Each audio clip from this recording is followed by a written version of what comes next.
Ladies and gentlemen, welcome to another fantastic episode of the Kids from It podcast. I am TJ Whitehead, powers taken, not given, joined as always by K, Tequila Mockingbird 13, and my dear brother Mark has joined us for this episode. How are you doing today, man? Doing good, bro. Good to see you. That's good. It's good. You as well, Kay. Say what? Good to see you as well, Kay. Hi. Hell yeah. This is so exciting. I love the tour of TJ's family that we're doing. I love you guys for coming on too. We're gonna get through everyone. And Kayla, I didn't notice that you changed your at. I said to Tequila Mockingbird 13, but it's Tequila Mockingbird now. I did. I thought that was clever and mature. It's been a few years since I updated my handle. I do like Tequila Mockingbird. That was I thought that was funny. It was clever. I do like a good pun. Yeah, I'm always a big fan. So yeah, we did Mom's interview last time, and that was really fun, and we were very well received, and everyone in the family saw it, Mark as well. And so we're going to get started and start rolling through this and having a good time. Wanted to start off at first to remind everybody that tomorrow is daylight saving. If everyone remembers that, this is the spring forward happens. Yeah, and it's not quite as pertinent as it was in the past since the machines do it for us, but just the reminder that Uncle Sam is stealing an hour of your time this evening, just taking it away. And that's where do you guys stand on the whole existence of daylight saving? Mark, how about you? What do you think about it? Yeah, I can chime in on this right away. So let's go. All right. So daylight savings time, I'm sure that there's all this history. This is why we do it. Farming, all that, whatever stuff. Great. It was very pertinent then. So in Florida, I mean, just like the rest of America is very divided, right? In Florida, very much so, so it was got to be 10 years ago. Floridians, vast majority agreed that we need to get rid of daylight savings time. This is something we don't need. Okay, let's just keep it sunny. Spring forward, keep it that way. We love doing things outside. We make money outside. Disney loves people being around places where it's bright and they just make money. So let's keep it. And I was so excited. I was like, oh man, this is great. I don't have to worry about changing time. And it's going to be sunny longer. And then come the fall, we fell back. And then the next year, we keep doing the same thing over and over again. I was like, Floridians don't agree on anything, ever. And so we agreed on something that it didn't change. And so I've just been bitter and sad about it. And honestly, thank you, because I really did not know tomorrow was daylight savings time. That's really fair. There was a lot of layers of disappointment there. That was fair. Yeah. So it's just God, man, why didn't we just change this? We all agreed. This is 2014. It wasn't terrible. And, then I was just worse, and so it's not going to change ever. So now it's that adds another layer. It's I know it's not going to give me different. If we couldn't do this back then, it's not going to ever change. So I'm about to say something really dumb, and I know TJ is going to hop all over this. He's going to explain it. Here we go. Here we go. I thought daylight savings time was necessary for us. No, it's not. For all of us. No, it's not. No, it's not. No, I was very much under that impression. I thought to keep our essentially our calendar on schedule. No, it's so it is weird. There's always been some sort, a lot of societies have had some sort of daylight saving measure. And in Roman society, the day was separated into 12-hour blocks, just like now, where you have 12 hours of AM, 12 hours of PM. By the way, folks, AM and PM is Latin for ante-meridian and post-meridian, which literally means before noon and afternoon. But for the day, for the sunlight hours, those were always 12 hours for the Romans. So as the sunlight became shorter and shorter, it was still 12 hours. The hours just changed. And the way that Benjamin Franklin wrote something in one of his almanacs about, hey, you know what? If we change the clocks, we could actually save money on burning candles because of now our work schedule will be more in line with the sun. And that was the first time Americans did a foray into daylight saving. Yeah. Now it's not super necessary. And I agree with Mark that, and I think most people, honestly, that the fallback is just terrible. It's not whatever we're saving on it is not worth it. Where I hate waking up and it's pitch black outside, and I go home from work and it's just as dark outside. That is terrible. We're already getting a shorter amount of sunlight. Just leave it with standard time, and I'm perfectly fine with it. Yeah, I already know, like, my mental health it's that time for my mental health to just plummet. I hate it. There's Mark, you mentioned that bill. I remember, so I don't know if anyone watching can see this. Actually, I don't know. I've had trouble with StreamYard, but when you said that Florida had a bill in 2022, the Senate passed a bill by unanimous consent, saying that they wanted to get rid of the daylight saving, and that happened 3 years ago. And when that happened, I was like, oh my God, they're gonna do it. But good. Jessica, I believe is our sister Essence. So last time I remember Jessica being Essence. So I don't know if it's the same one, but that's my guess. But yeah, I was excited too that we were going to get rid of daylight saving and the spring forward fall back thing, and didn't go anywhere. I don't know who in the levers of power wants. Oh, Essence, thank you so much for joining. We got all the kids here, and Jessica. Why they won't do that? Interesting enough, last time zone related topic, I promise. When I was in China, I learned that during Mao's Great Leap Forward back in the 60s, that he put China on one time zone. Like the entire country was on one time zone. So people out in West China were getting up at 4 a.m. but to match everything else. It was just kind of odd how they did that, but whatever. And the other, I lied. One more thing about time zones. So Kayla, I think we oh yeah, let's hear it. Oh yeah. This is like our fourth time scheduling this interview. I scheduled this interview with Mark like over a month ago, I feel like, and then I had to cancel it. Yeah, and then we had to cancel another one. Whatever worked out. At whatever day we picked, one of the three of us couldn't do it. And then we picked today, which is our dad's birthday. Mark and I, our dad's birthday is today. It's 70 today. 70 years old today. Yeah. Happy birthday, Mr. Whitehead. Going strong, yeah. And happy birthday to the real Tony Whitehead. Happy birthday to the OG Tony Whitehead, not this imposter who sits before you today. How dare I stand where he stood? But so yeah, we got we got this scheduled for today, and then Kayla said she couldn't do it. I said, you know what? Fuck it. We're doing it like this. I'm not gonna ask Mark another time to set this up. And then Kayla messaged this. Yeah, my plans got canceled though. Look at that. Yeah. So yeah, the gang's which all worked here, out good because Carla and I were supposed to record this week, and we failed that at least twice on 2 different occasions this week. So it worked out that at least it really is.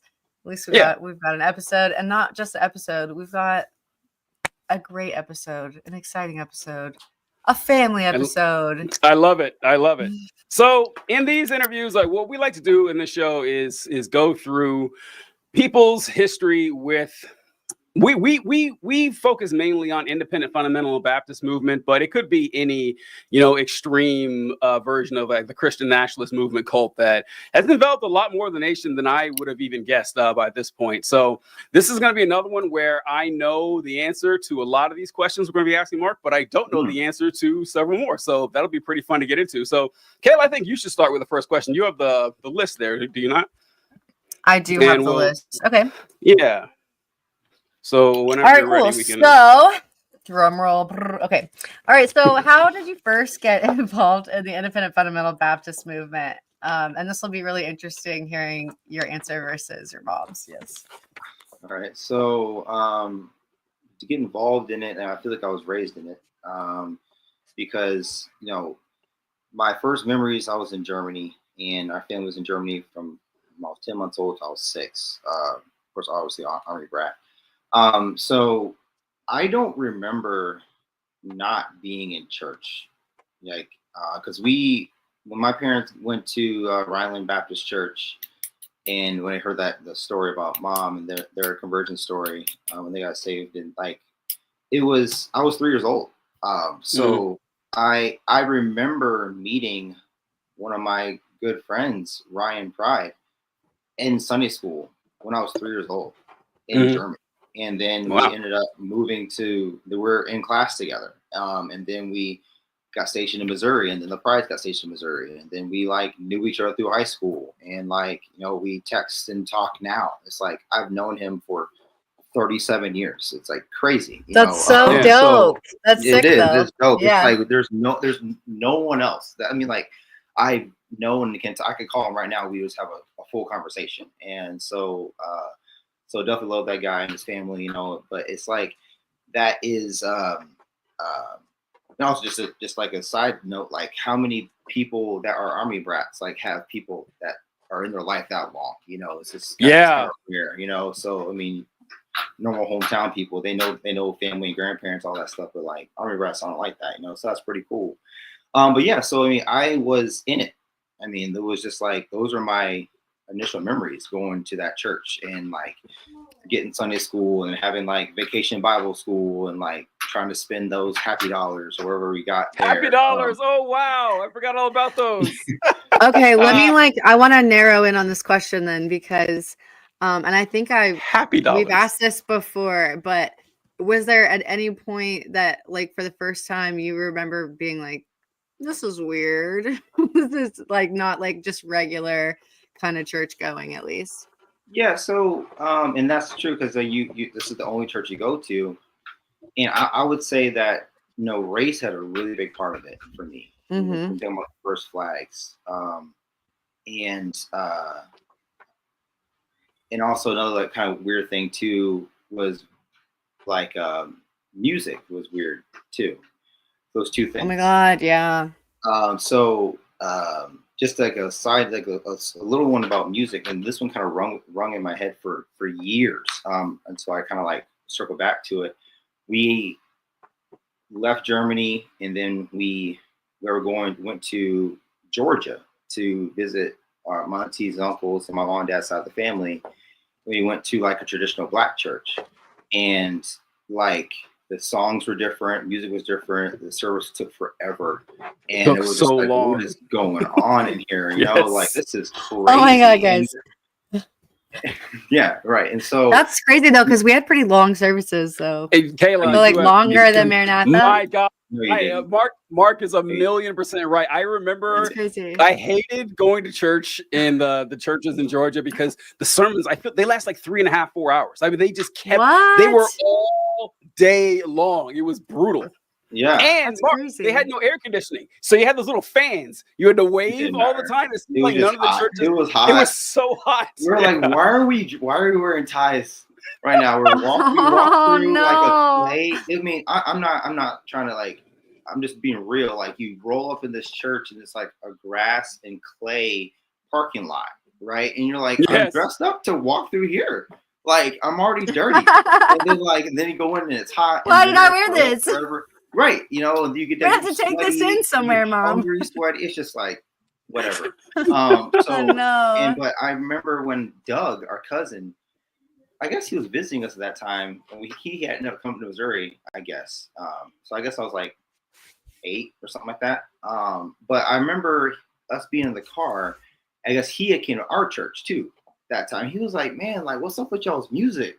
I'm like, I mean, this is just what it is. He was like, I was like, I guess this, I guess is that what they think is the right music. I didn't say that's what we think. I said that's what they think. And he looked at me in my eye. He was like, "Man, don't drums serve the Lord too?" And I was just like, man, like, and I didn't even respond. I just kind of looked at him like, actually, yeah, I guess why wouldn't they? And like, just being kind of like that's like a kind of really like rooted in my brain for a while. But anyway, so music was a big thing. I thought that was weird. So I feel like, man, they're praising God and having fun. Why can't we guys be bored when we do it? But like I said, race is a huge one because, growing up as a Black family in that environment is extremely damaging. And you feel very lonely. And then I guess to say for me, I felt very like, just exploited. I felt like, I mean, it really was. I don't know if y'all have seen the movie Get Out. Yeah. And I mean, when I watched that movie, it was like triggering for me because I was like, that's how I felt. I felt like I was a Black person with a white person's brain. Mm. And like that is what I was made to be. And it was fully like, yeah, like he needs to get out of there because this is a horrible feeling. And and you got that white person's brain just so you could do what that white person wanted you to do with your black body. So I know you guys. So I'm gonna go to more personal because I know you guys talked about in Mom's story about them leaving after with the interracial marriage, and I could kind of give you my take on like how that whole situation was. I was home. Yeah. I was in Missouri at that time, so I remember the conversations and like what was going on with all that stuff. But how I felt was that you kind of realize like, yeah, like you guys look at not white people differently, and I feel like white nationalism, independent fundamental Baptist churches like that. I think the crux of a lot of what they do is, number one, you have to believe that Jesus is white, and so you have to start there, and then you also like believe that everyone else in the Bible is white, and then you can move forward with a whole different like frame of reference, but the race part was stuck out to me because I remember my buddy Brent, and you remember Brent, TJ, and so this is a real story. We were probably I was probably in middle school, so Brent had been there for like 2-3 years already.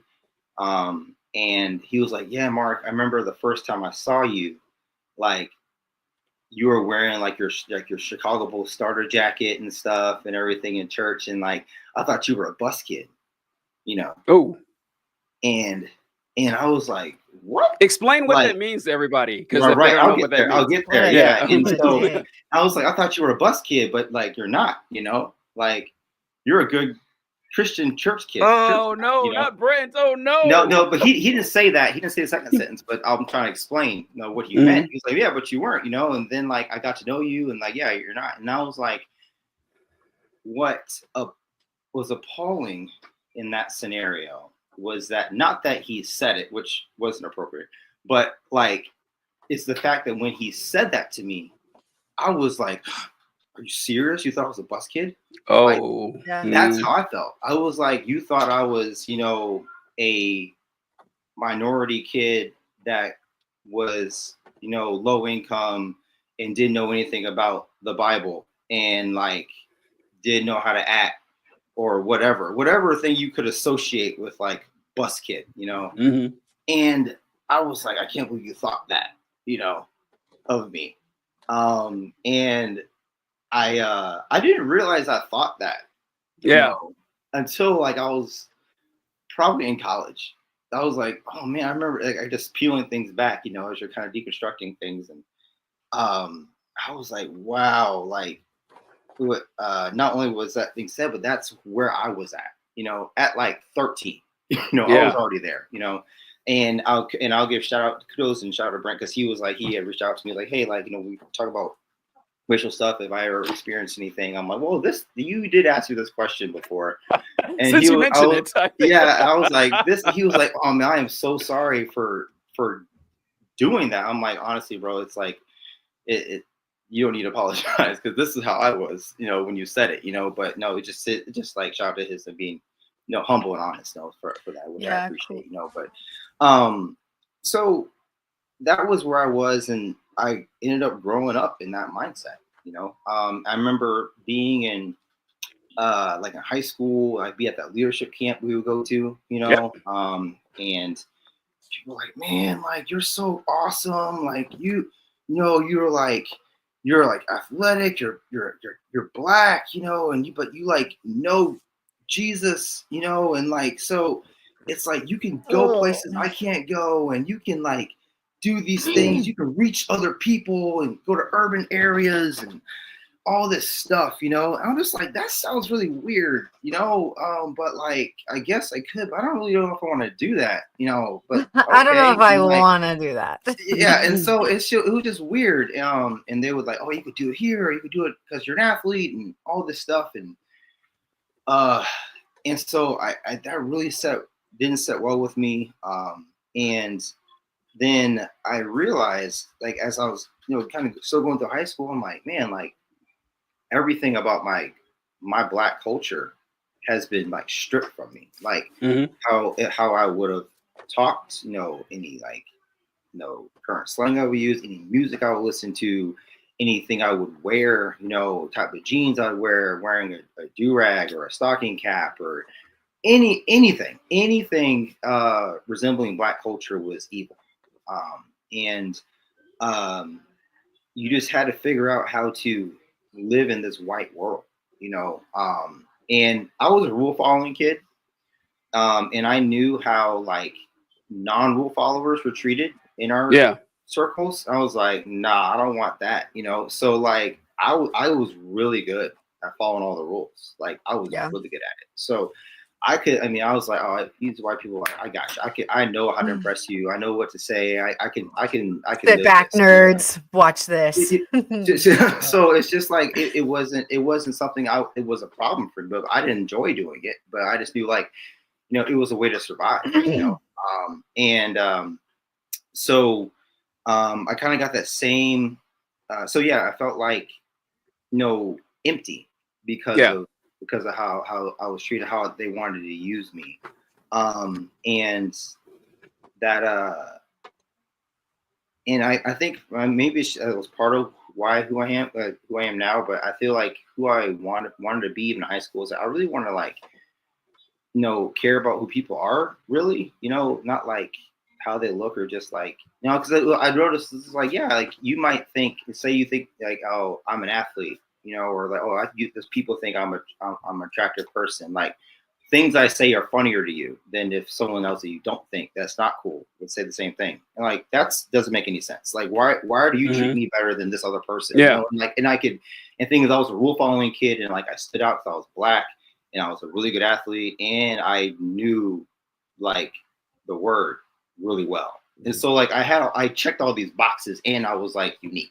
and so it was like, so I got a lot of attention. And so it was just like, yeah, but you don't really like me though. You like what I can do for you. And like, I don't care about that. Like, anyone can do this. Like, I mean, I didn't ask to be an athlete. This is what I was given. It's like, I didn't like all this stuff that you guys care about. Like, these are just rules that I can follow, so it was nothing about who I was, and so I really just was like, this is just weird. Like, you guys are like, it's the labels they put on people, how they separated people, how they treated people, was just very odd to me, but again, I didn't know where to go with it. I just didn't agree with it, but I didn't know what to do. And where were you with like your spiritual walk at this, like, at that time? School, I was very much a believer. I think it looked a lot different then. But it was like it was the kind of realization. Even then, I was just like, gosh, you guys talk about like this Jesus, this God that can, like, forgive every sin you've ever committed, and like he's all loving. And then like once you got him, you got to be perfect. You got to like get in line. If you don't, like, he's not listening to your prayers, and like you got to like it was so much pressure to like earn God's love for you every day. That was like free before, a bar that was like constantly rising, constantly there, no matter who you were. And I was just like, it seems like y'all don't really believe the God you're teaching me. It's like, you don't believe in who you're actually talking about. Like, and that was a weird, like, position for my mind to be in.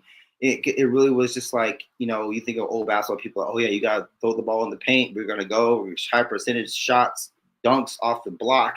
And then game starts and they're chucking threes all day. The whole game. It's like, what is going on? Like, what is happening? We've been talking about this, and we're doing the exact opposite. Well, so you mentioned that they don't believe, what the word says. And you mentioned, in the word, one thing I ran across a lot and still do to this day, they don't know what the word says. That's actually what I ran into more often than not. that you start asking basic questions.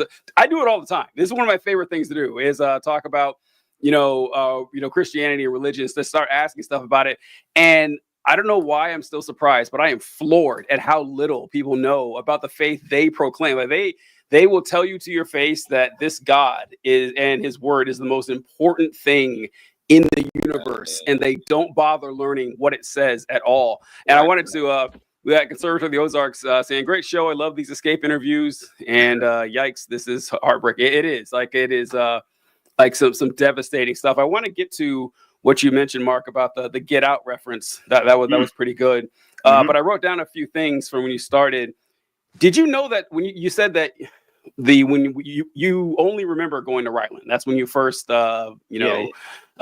did you know that conversion story with mom and dad? I didn't know that they got saved the same day until she told me that story. Did you know that story? I did know that they got saved. I knew dad got saved the first day he went. And I think I might have known that mom did, but I did not know that it was like we went separately and they're in separate rooms. And yeah, that was wild. That was crazy. I was like, that was the first time hearing that story. I can't believe I never heard it before. Yeah, like then you come back to your pew, you're like, hey, I got saved. Like me too. Like whoa. Yeah, I would be like, okay, my life changed forever. Like, oh my god.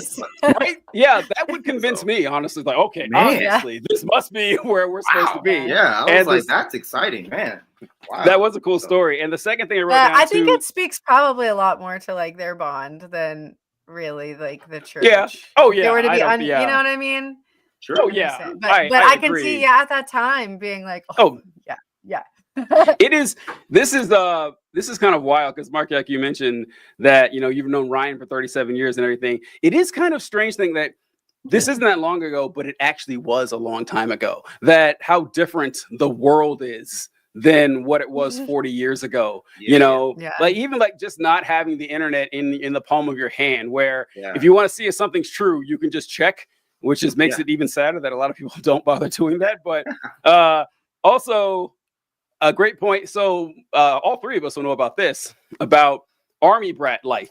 And like Mark's talking about the fact that, he met someone at 3 years old in fucking Europe. And to this day, they still have this strong bond. That is not common amongst Army brats. Like you have like a lot of people, like Mark mentioned, you grow up in the town, you go to high school, you go to elementary school with the same folks, you go to high school with the same folks, and you meet new people in college, but that core friend, you always know those folks. That's not how we grew up. Like you move every 3 years basically as an Army brat. You don't get too tight with these folks, and the fact that the Prides happen to end up in the same place in Missouri as us is kind of rare. Right. That's pretty pretty strange. And Doug, our cousin Doug, I didn't know that story about the music. And Doug's a preacher now, I believe. Yeah, Doug's a preacher now. Yeah. And I always said that's the path evil TJ would go down. If I could be like a TV preacher, that would be my call. If I wanted to be a good scam artist, whatever. I saw that as a meme. Did I send it to you? You did. Yeah. I was like, TJ's gonna love this. Yeah. I'm not our cousin though. I'm sure he's an upstanding, fine, preacher. That's not what I meant. Except he's not a scam artist. Except him, yeah. And the drums you mentioned. That's a good question that Doug asked. Like, well, don't people worship the Lord with drums too? And folks, if you didn't grow up in this environment, you don't understand that conversation probably, because drums were of the devil. Drums were not allowed. We had drums in like an orchestra, like our bass. No, you had a snare drum. You didn't have a bass drum. No bass drum. No. We had a snare. Yeah, Joe had played snare drum. Okay. Yeah, Joe had played snare, and whenever we would have these competitions, these like mid-year competitions with the school, you had like academic competitions, you had, quiz games for history or math or stuff like that. There was also Sorry. Yeah, it's Wolfie. What's up, dude? I didn't know you. Yeah, he always joins the shows. He always comes in and whines, and so when Kayla hears it, she gets the Wolfie chant. But great. Hello, good stuff. But one instrument that you could not do a solo on was drums. They would not allow drum solos at these competitions, and that goes. So when Mark said that they would really not. I don't even want to say it was implicit. It was explicit, where they talked about that Black culture was evil. Like it was a strong through line in pretty much all of this movement. They would. Did you guys remember hearing that? Now, still a strong one, obviously. It's still through. Yeah. It's I don't know if you guys remember hearing about syncopation and how 1-3 musical beats were godly, but 2-4 beats were evil. You guys remember that? Yes. And you remember that? With Trevor, yeah. Yeah, I was just about to say something about the beats. Mm-hmm. Well, Kayla, I'll let you say it right when I finish this part here. But yeah, so what they would say was that the 1-3 beats of like waltzes or something, that is edifying and glory to God, because that beat mimics like the waves of the sea or some nonsense or whatever. But the 2-4 beat mimics your heartbeat, and that's why you get excited and get pumped up for it. And that's and bad. And that's bad. Shame on the heart. The 2-4 beat wasn't present until the influence of like Black people from Africa and their demonic voodoo. That's where that's where it came from. So it's evil. It has to be. Like that was spoken word for word. I don't know if you remember hearing that, Mark? I actually don't. When I heard you and Trevor talk about that, I remember the music class. I remember maybe the first class of the semester. Mm-hmm. They were like, oh yeah, like this is the college or high school? And something meaning like how it like this music, these notes like actually are better because they represent the Trinity. I was just like, what are we talking about? Like this absolutely makes no sense. Like, how are you gonna be like the Trinity was around for a while before these notes were, before y'all figured this out, and then like how these notes represent the Trinity? I was like, this is just stupid. Like, and I don't remember anything else from the class actually. Oh, you're muted. I can't hear you anymore. Were you talking about high school or college? This is high school. High school. Okay, yeah, that's my high school too. Yeah, I remember it was a blue book, and like it was just like and I'm so glad we had like one test maybe. Oh, this is stupid, and I just kind of like I remember guessing on a lot of questions. So I'm like, I don't remember any of it. Like it was one thing just throw away. Another thing you're talking about Black culture, is that I remember having like the curse of Cain was that he was Black. That was the curse. Yeah. Where did you learn that? Who taught you that one? So I wasn't taught it. I heard it. So I was talking to Mr. Hutchison. Mr. Hutchison, I was gonna say the same thing. Oh my God! Wow! All right. I was talking to him. I don't know why I was so surprised at that, because I'm not surprised at that. But wow. So I was talking to him about it, and I didn't get any vibe that he was like, this is true. But he was like, yeah, but there are a lot of people that actually believe this. I was like, what? He was like, yeah. Like, even people like in our church. I was like, for word? And he was like, yeah, like Gordon Day. Oh, he named names. Yeah. Oh shit. I didn't know this. Because he talked before he finished I remember hearing it from Mr. Hutchison too. I think he's the person who brought this up to me. I don't think I heard it before. I was like, really? People believe that? He goes, like, yeah, I've heard it. Yes, that's crazy. But go ahead. Sorry. Yeah. So I was like, wow. Gordon Day. Like, damn, like that's Gordon Day, Nathan Day, Brent Day, all them days with all them taking care of all them kids, all them Black kids in their school. This is crazy, So it was just like, oh man, this is wow. So that was another thing.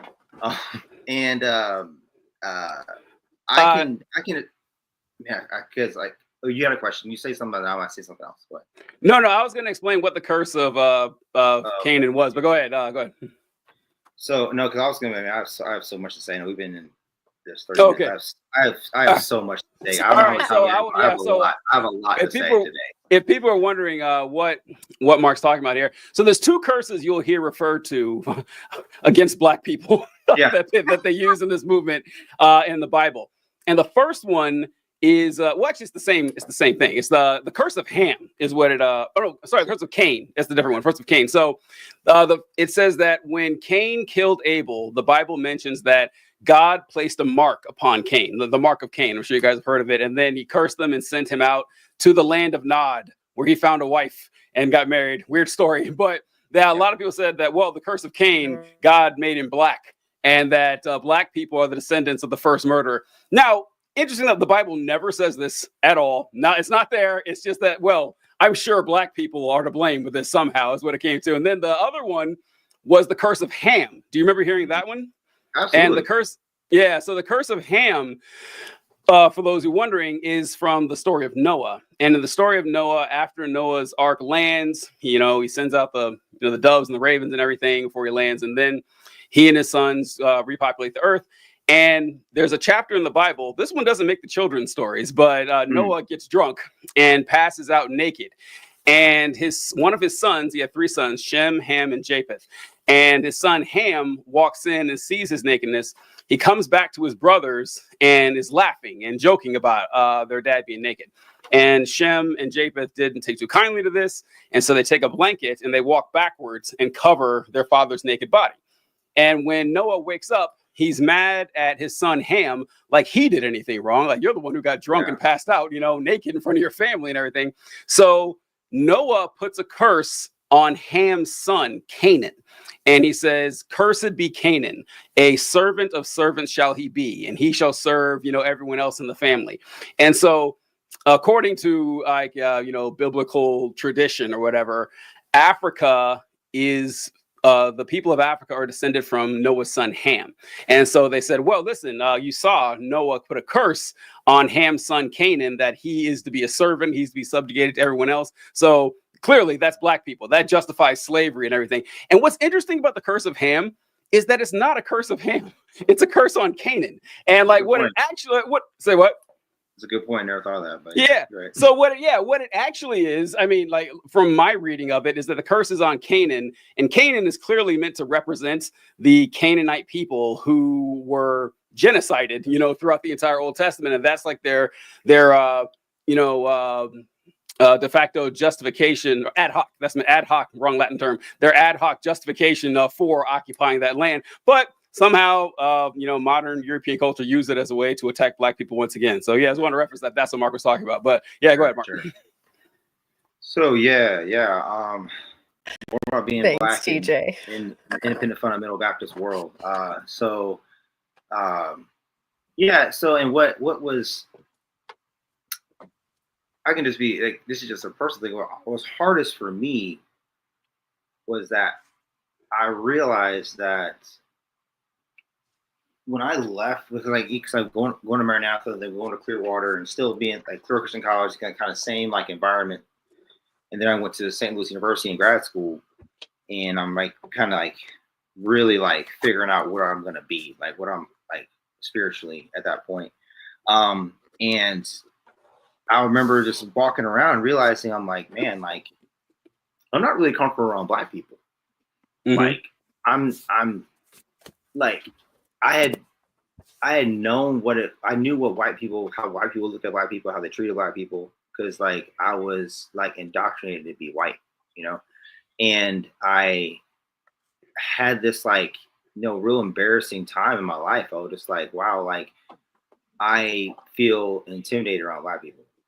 Like I am like treating my own people the way that like with the hatred that I never wanted to have, Mm-hmm. It was like, and that's when I realized like all the blackness I had was like stripped from me. Mm-hmm. Like, and I didn't even know it, and I mean, obviously my family, we like at home, like, hey, we're black, we're going to celebrate black holidays. We're going to do that. It was cool. Like, it wasn't like we didn't have that at home, but it was just like, yeah, I was at church a lot, and I was at Christian school a lot. And church a lot, yes. You know what I'm saying? So like, 90% of my life was in that building. You know what I'm saying? Mm-hmm. So it was, and in that community. So it was a hard thing for me to kind of wrestle with. So I when you're talking about red flags and how it kind of presents now, like I just remember thinking like, yeah, I don't ever want to go to a church like this again, like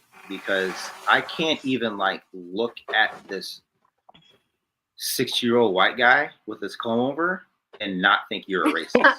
Like I can't like if you even come at me with like a comb over, a pair of glasses, a tucked in shirt, and a pair of slacks, like get out of here. I don't want to look at you. I don't want to talk to you. Like I don't want to be around you and your racism. Like I don't want to be around your wife. I don't want to be around your racist kids. I don't want to be around none of this. You know, like because all you care about is what we can do for you and how good a Christian you can say you are, and it doesn't really matter. Like and you have to, and this is just it was just like the whole like stigma around just like this performance based Christianity was just awful to me. I remember Mr. Ragland saying something.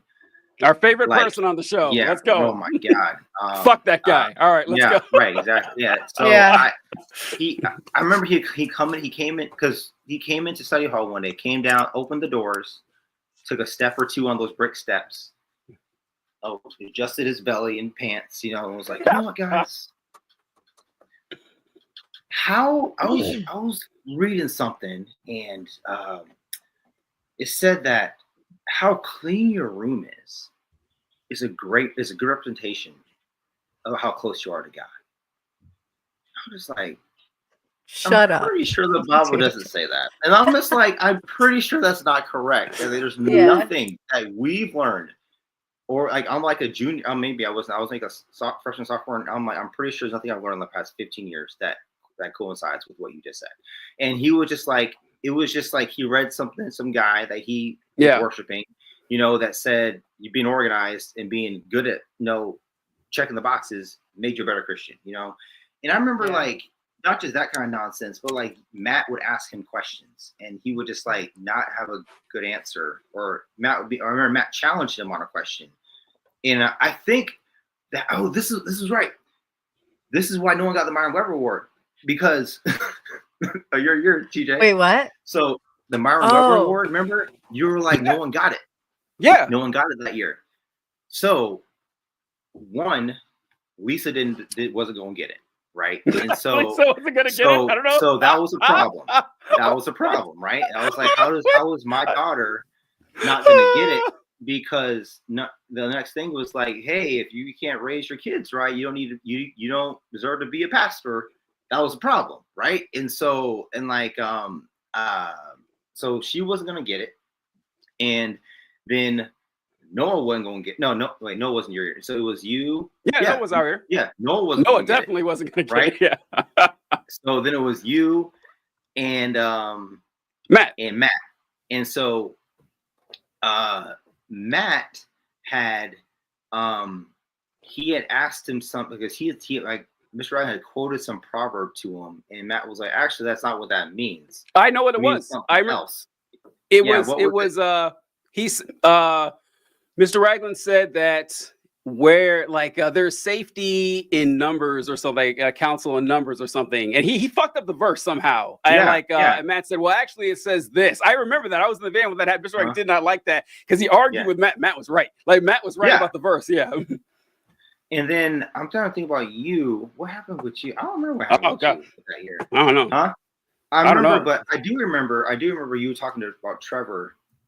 Okay, because I'm sorry, I left the question. I'm sorry, Kay. It's because I totally fine. I'm here for the gossip.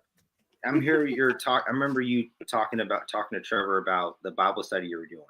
Yeah, and one thing I was fortunate enough to be at those every time because TJ drove us to school, so I would go early to the Bible study. So I would sit there, and TJ and Matt and Trevor would just like go in on whatever thing. Mainly it was like, you know, Calvinism versus Arminianism, all that stuff. And they'd be diving, like cutting through verses and like checking each other. And I was like, wow, this is really interesting. You know, like they're really like serious about this, you know? And so I remember there was a lot of talk about you guys doing that and that being they didn't like that. And so I know that was the start of you not getting it for sure. Oh, okay. Because people didn't like that.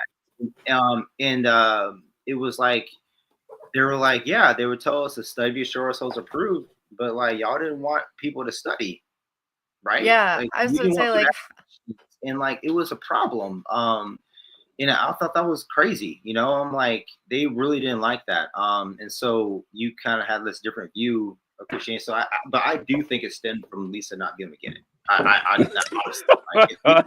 He was just mad. You weren't going to get it. People were going to vote for her. And then it was like, well, none of these cats deserve it. So I'm like, whatever, it's dumb. We're going to say, so I'm just going to agree that like they're probably just going to continue to move the bar up and like make it performative all year for you guys.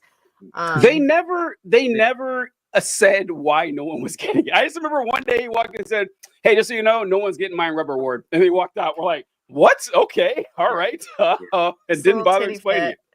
Yeah, it's crazy. So Mark, remind me what year you graduated, by the way. 2003. Okay. I'm just making sure I've got my timeline right. Yeah. Okay, cool. So, and this is like, I was gonna drop this here because I'm like, so I'm here. I watched Mom's and someone else's I know his mom and her interview and I'm like, man, I feel like I know everyone that was at Maranatha, right? Mm-hmm. And then like she's chiming in and Kay's chiming in and then she's talking about Essence. I'm like, who are you? Like, I never met you. I'm like, what is going on? Like, how do you know so many people in my family? You know my brother, you know my mom and my sister, you know who was. So I'm like, what is going on? I'm like, okay, check this out. It's so funny you say this because, all right, so you signed my yearbook. I'm gonna get them all out and I'm gonna send pictures. Mark, and so go ahead. I don't remember Kayla either. I don't remember either. This is the funny thing. I don't. I was so the only younger reason, than you guys. Yeah, the only reason that I know her because she added me on Facebook like a million years ago, and I saw all like, oh, okay, it's Maranatha student that I don't remember, and she knew Essence or whatever, and so. That's how I knew Kayla. So over the years, we've kept in touch and everything, but I don't remember her from school either. That's so funny. I remember you guys. Y'all were older than me. You went to Maranatha. This is crazy. I'm just like, I went to Maranatha like back at the old building. Your mom taught my sister. Yeah, and then we went to Maranatha twice, and then so.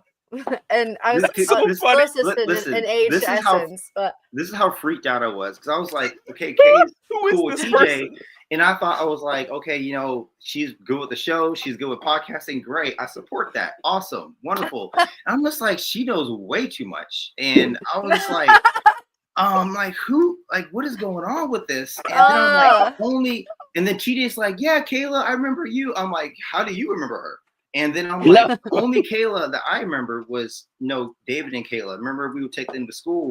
Wow! I was like, that's funny. Yeah, I was like, there's no way. No, you are that same person. And Kayla, it's so funny because the way I'm saying Kayla is Korean. That would be so funny if Korean. I was like, there's no way that anyone else would know this much about us. And like, but her name's Kayla. I'm like, she was like 4 when I was 16. I was like, what is going on? Yeah, and she was Korean, and I was just like, I'm just so confused. And I'm like, obviously, I don't know. There's a hole, and so. Mark, that would be a hilarious like Twilight Zone Mandela effect type shit. Kayla whips out the yearbook and then she's like right between you and me. Like she's in all the photos on the volleyball team. We got pictures together. She's like our age. Like what is going on? That would be so funny. No, oh God, that's hilarious. Yeah, no, like the memories though, because Kayla and I, she had the idea for the show a long time ago. And like when I started my crusade online, you guys remember how annoying I was back then, and she had referenced that and everything. That's how she knew I'd be on board with bro, start a podcast. Shut up. So, start a podcast. Yeah, that's how. That is so funny. God. All right. Well, I kind of want to take a second and just say though that it's funny that you bring that up because listening to your kind of experience here, I was just thinking about having observed you guys when I was really, really pretty young. The first time I was at Maranatha, I mean, I was like, I don't know, 3rd grade, 4th grade, I don't know, around that time. And then the second time when I was back was like high school-ish. Yeah, early high school.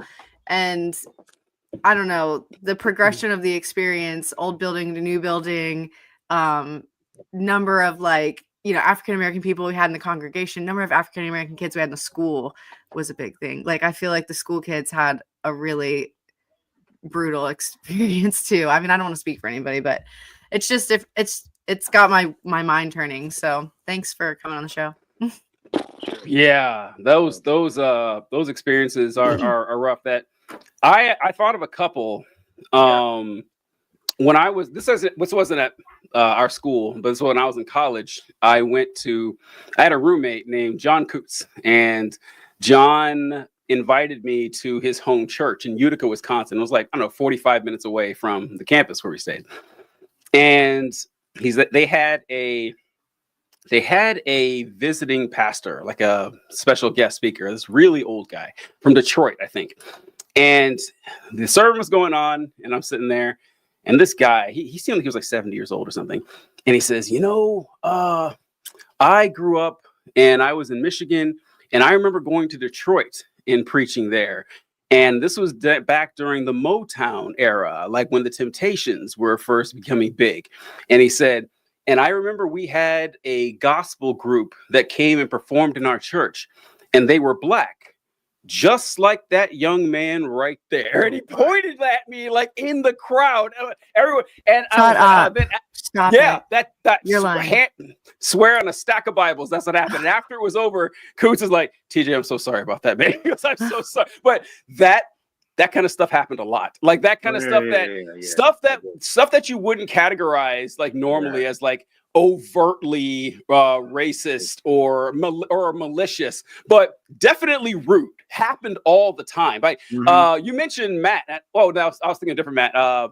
Another Matt was cool. I remember him asking me once, this is when I was in high school, and it was like a hot sunny day outside. And he said, so TJ, like since you're Black, are you like warmer than I am? Since like dark colors absorb light and light colors reflect it. And I said, Matt, I don't know. Are you cooler than me? How would I know the answer to that question? Like, think about it. And of course, because people see like white, oh, that's normal. And then anything else is kind of what's normal is having to like entertain questions like that. That's super. Got them all the time. Mark, I'm sure they ask like, hey, do you have an extra muscle in your leg? Is that how you jump so high? Or stuff like like so many times. So many times. It happens all like stuff you would just like, they'd have a baby and the baby's like, oh, this is their first time seeing a Black person before. Why the fuck do I need to know that? Like, why are you bringing this up? There was this one time when I was like a sophomore in college, I had like a miniature afro. It was maybe like 3 inches or something like that. And I grew it. And I cannot tell you how many times I grew it. You didn't buy it. It was just funny the way you said that. Thank you, Kayla. All right, thank you. Thank you. All right, sorry. All right. I got us a sharpshooter here, folks. Critiquing.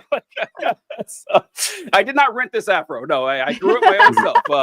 So I had a small little miniature afro, and I can't tell you how many times that people would come and was like, "Oh, hey man, can I touch your hair? Can I touch your hair?" Like most absolutely girls, not. I mean, if you want to get they're like, "Oh, hey, can I touch your hair?" And it got to be so obnoxious that I ended up coming up with my own question. They're like, "Oh, can I touch your hair?" I was like, "Sure, but I have to be able to touch yours first. Let me touch your hair first, then you can touch mine." And they had the nerve to look shocked, like, "What? What do you mean? Like, what? Why? What are you talking about?" Like, it still didn't click for them that happened. So yeah, the now that would be bad enough. Like just the I don't know, like the casual dismissal of someone's oh my God, and treat like a zoo animal or something like that. Yeah. But it was a lot worse in that not only were they teaching that Black culture is bad, Black vernacular was bad, Black styles were bad, Black music was definitely bad, Black culture in general. It was a lot of like this. Oh, leaders. Definitely Black leaders. Black leaders, yeah. Like Martin Luther King. We're not celebrating his holiday and everything like that. That happened all the time. But it was like Mark said, they wanted to create a white person in a Black person's body. But what I thought most of, and I still see some of it now, is more than anything, they want Black people to be fucking docile. That is what they wanted more than anything. And I remember after the George Floyd protest, I think, there was it wasn't George Floyd, it was a different one. Jesus. There was a different one, but there was this court case and like a black man had been shot by like a white police officer or something like that. And after it was over, like the court case, it showed, I think, the white police officer's sister or something hugging the sibling of the black man. You remember that? And I saw that shared all over the place. Like, look how sweet this is. It's like, because that's what they want. Like, they don't want don't want justice. They want peace. You know, like it's just dark. And I don't know. I hated everything about it, and it spills over today. Like Mark, you mentioned that this is still a very palpable, strong movement throughout Christian fundamentalist culture that has metastasized into full-blown Christian nationalism that has taken over the country. I cannot believe that we got away from this and that ended up taking over the country. It's like a sick joke. And we had Frankenstein Lives. Says. Oh, sorry. People also like to ignore the parts of MLK's message that don't fit onto a T-shirt at Target. Yeah, I know. The don't care about the color of your skin, the content of your character without examining what that meant at all. Sorry, Kayla, what were you going to say? Well, that was a really good point, and TJ has educated us on that on the podcast before, and it's one of my favorite soapboxes. I was just going to say the MLK quotes. Oh, yeah. Mm-hmm. Mark, you'll have to come on again sometime. I know we're like almost at our hour, but I really have some questions for you about Clearwater and also that transition that you mentioned to grad school. Like that had to be, I have questions about that. But yeah, and I also just wanted to say, I don't know if I've ever said this on the podcast to TJ, but I mean, I'm just so sorry that y'all had the experience. I mean, I know that's why the whole reason that we're here doing the podcast, but it's so icky, you know, so bravo to you guys for, you know, taking not everybody goes back and unpacks childhood or, you know, unravels this stuff. So anyway, yeah. It's all good. Do you have to leave us, Kayla? No, I don't. I didn't mean to sound like I have to leave. I don't leave either. I'm like, well, we're just getting started. I guess we need like a 3-part episode, I guess. We're good. I thought Kayla, no, she have to go. Right. No, I thought you had like some like bootleg, that's what it sounded like to me too. StreamYard. Like, and we're gonna end in an hour. And goodbye. All right, just disappear from the screen. All right. All right, so what we'll get to now is those were the problems that you noticed and everything, and you started seeing that this. Oh, so I kind of saw the racism it's hard to miss. Like you have to go out of your way to not spot the racism. Yeah. But when I would experience it, I said, okay, well, this is just a product of this particular church or maybe this particular community. Yeah. I'm sure it's not widespread. Whew, boy, wow, was I naive to think that. So once you realize that this was ubiquitous and everything, when would you say you started your departure from this movement in general? Like when did that happen? Yeah, I remember the first time I was like, I am not coming to one of these funny churches again. It was Martin Luther King Day. I was in the service. That's so crazy. New Testament Baptist Church in Tampa Bay, Florida. And they were like, it was like the Monday, like the Sunday before MLK Day. And I just remember the pastor saying, I will not mention his name from the pulpit. Oh, like, wow. The day before the holiday. I'm just like, the fuck is going on here? I'm like, I'm never coming back. And I looked right over to the other black dude that was from Clearwater, like the token, like on the poster board, black guy, you know. And I'm like, you and your brother are cool with this? Like, oh man, I ain't whatever. Like y'all, that's who y'all are cool. Like I ain't already coming back here no more. And so that was like when I stepped out of that kind of church. And then so leaving fundamentalism, because obviously that was like where I was at, but like it was like I was still like very much believing in who I thought Jesus was. And so I still wanted to pursue that, you know, and there's a lot of different churches I went to and different denominations and just kind of searching around for that. And when I went to, I knew I didn't want to go any type of church that was performance based anymore. I wanted to go to ones where there's more like normal people were there. I can tell you this, when I went and I was in St. Louis, so I was in grad school at this point. I would have been 4, 25 years old. Mm-hmm. I went to this church that was like a non-denominational church, and I was just like really growing through a lot of different things in life. I was trying to figure out stuff, and I was just like talking to people like, yeah, man, I'm really struggling with this, struggling with this. And like, they would be like, oh, okay, cool. Like, all right. And then I would just be like, tell them stuff, and they wouldn't treat me any different. It would just, they just still accepted me, and they still were like loving to me. And I remember thinking like, this is the first time I've experienced the love of Jesus in my life at a church. And I was like, I've been going to church since I was 3, and I'm like, I've never had this experience with people before, and like, I just, I remember I would tell people, yeah, I feel like I would just dump all my shit in front of somebody and tell them this is what's going on. And they'd be like, oh, you're not garbage. You're fine. You're just like you're a normal person. Like you belong here just like everyone else does. And I was just like, man, that's awesome. Like, I want to be like that, And so I don't have like a moment where I'm just like, I left fundamentalism. I just knew I left just the obvious pressure to be something. And I was trying so hard to leave an environment that said I had to earn Jesus' love, and like, because I didn't think I needed to. I remember, and this is after we're married, about, this had been 2014, I think. So 4 years, like 30 years old at this point. And I was reading a little devotional, and the line that came out was like, live like the gospel is true. I was like, huh, that makes so much sense to me. And like, it would just like, I felt like that was what I was looking for. I was like, yeah, if you believe like this is what's available, who Jesus is, like, why would that change like at any other time in the future, And if that doesn't change for you, like, why are you acting like it changes for other people? And why are you acting like Jesus is who you said he was?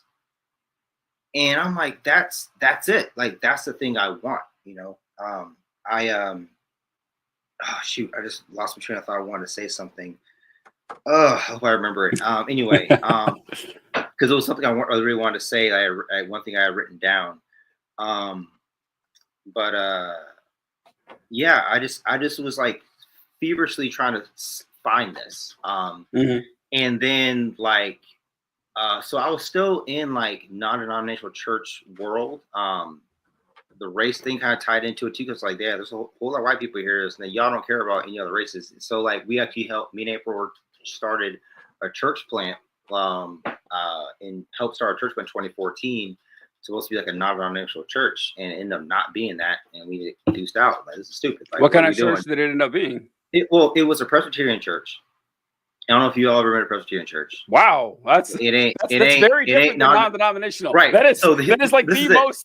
This is it. So we were part of a non-denom church, right? And we had been there for a couple of years, and we were like, hey, I was talking to pastors. We're cool, and I'm so cool with these pastors now, like those guys from the church called Grace. And then there's a Presbyterian church that some people we knew. They were like, hey, we want to start we want to start a multicultural church. And it's like, and we're a Presbyterian. I'm like, what is Presbyterian? I don't know what that is, And I'm like, but you want to be multicultural? Like, I'm about that. And so, like, me and April like told these pastors that we knew really well, say, hey, man, like, the guy we know, we will say, hey, Rick, like, really want to do this. And he was like, what kind of church is it?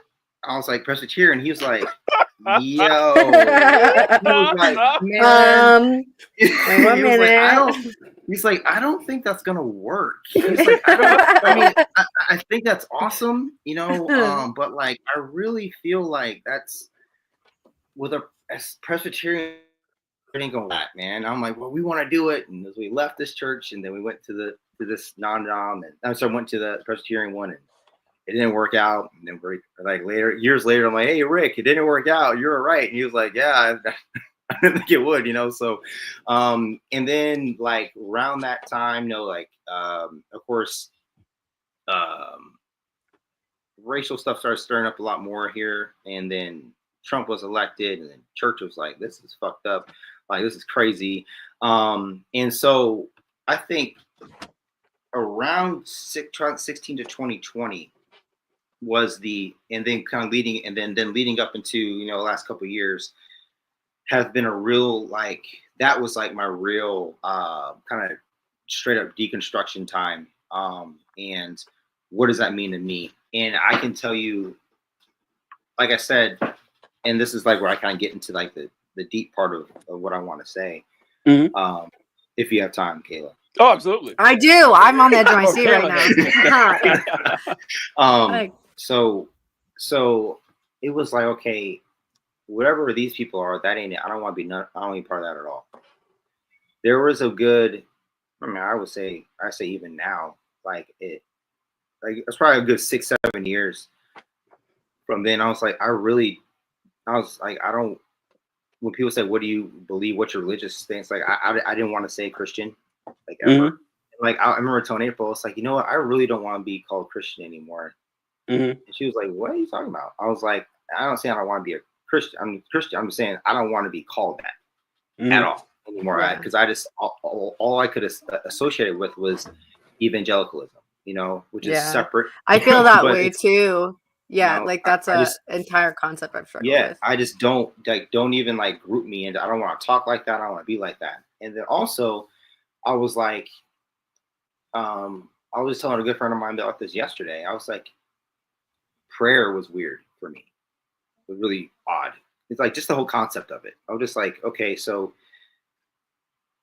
I believe, so I think it to my core, because like even in grad school, I was thinking about like having questions about, okay, it's okay to doubt. It's okay to have like concerns and like, all of these things. Just that's healthy, And we're thinking about questions, kind of the whole point. Yeah, that's right. That's great. I'm like, hey, okay, why do I think there's a God? Like that's where I would start. Okay, and just for me and my core, I'm gonna say, hey, you know what? I do believe that there's some type of design. Now you had to think of like the intelligent design kind of theory, or a worldview, right? And wherever you think the design was, like it wasn't even like I need to think who did it. It was just like I think this is there. And then I was like, okay, so I can believe there's a God. Like, why you all believe in Jesus though? Like why? And it was like they had a hard time answering that question. And I was just like, okay, like I feel like you should be answering that question, but all right, you can't. So I was like, but I do believe there's some type of preeminent, like, being, power, whatever presence,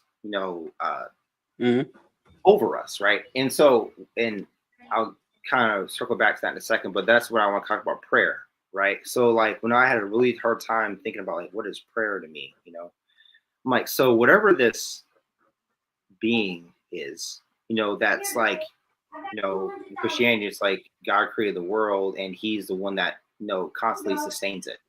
Like you're telling me this being that oversees the entire cosmos that we're aware of and what we're not aware of, like also at the same time can like hear what I'm saying and like wants to listen to what I want to say and like cares and will actually intercede and like not just me though, but like every person in the world. And if I want to take time to do that, he's like, make space for me. On call. You have, on call. Like, that is wild. Like I don't know if I can like that I believe this. Like that's really crazy. And like, but what I got to was like, well, yeah, that's kind of unbelievable. And that was like because of course you were praying, you got to commit to doing that as time and everything. But then I kind of stumbled into like, man, there's a lot of things that I think about who I think God is, that legitimately are unbelievable, and there's some things that I'm like, wow, like if that's unbelievable, but if that's true, like, damn, that's pretty amazing. Like, that's pretty cool, actually. But all right. And so like, that's where I've kind of like wrestled through this and like, I've kind of stumbled over the fact that, I guess I'm a mystic. I didn't know what that was the thing. But I don't know if you guys are familiar with like mystics or like, and so it was like, because how I look at the the world and how, I think I've shared this with you, TJ.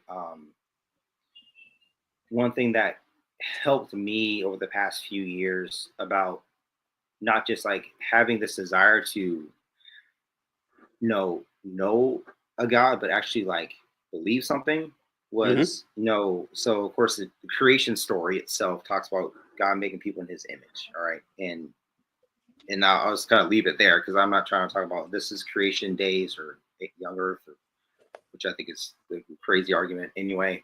But like, it's something that it was like, what does that mean? People talk about what does that mean and all this kind of stuff. And I was like,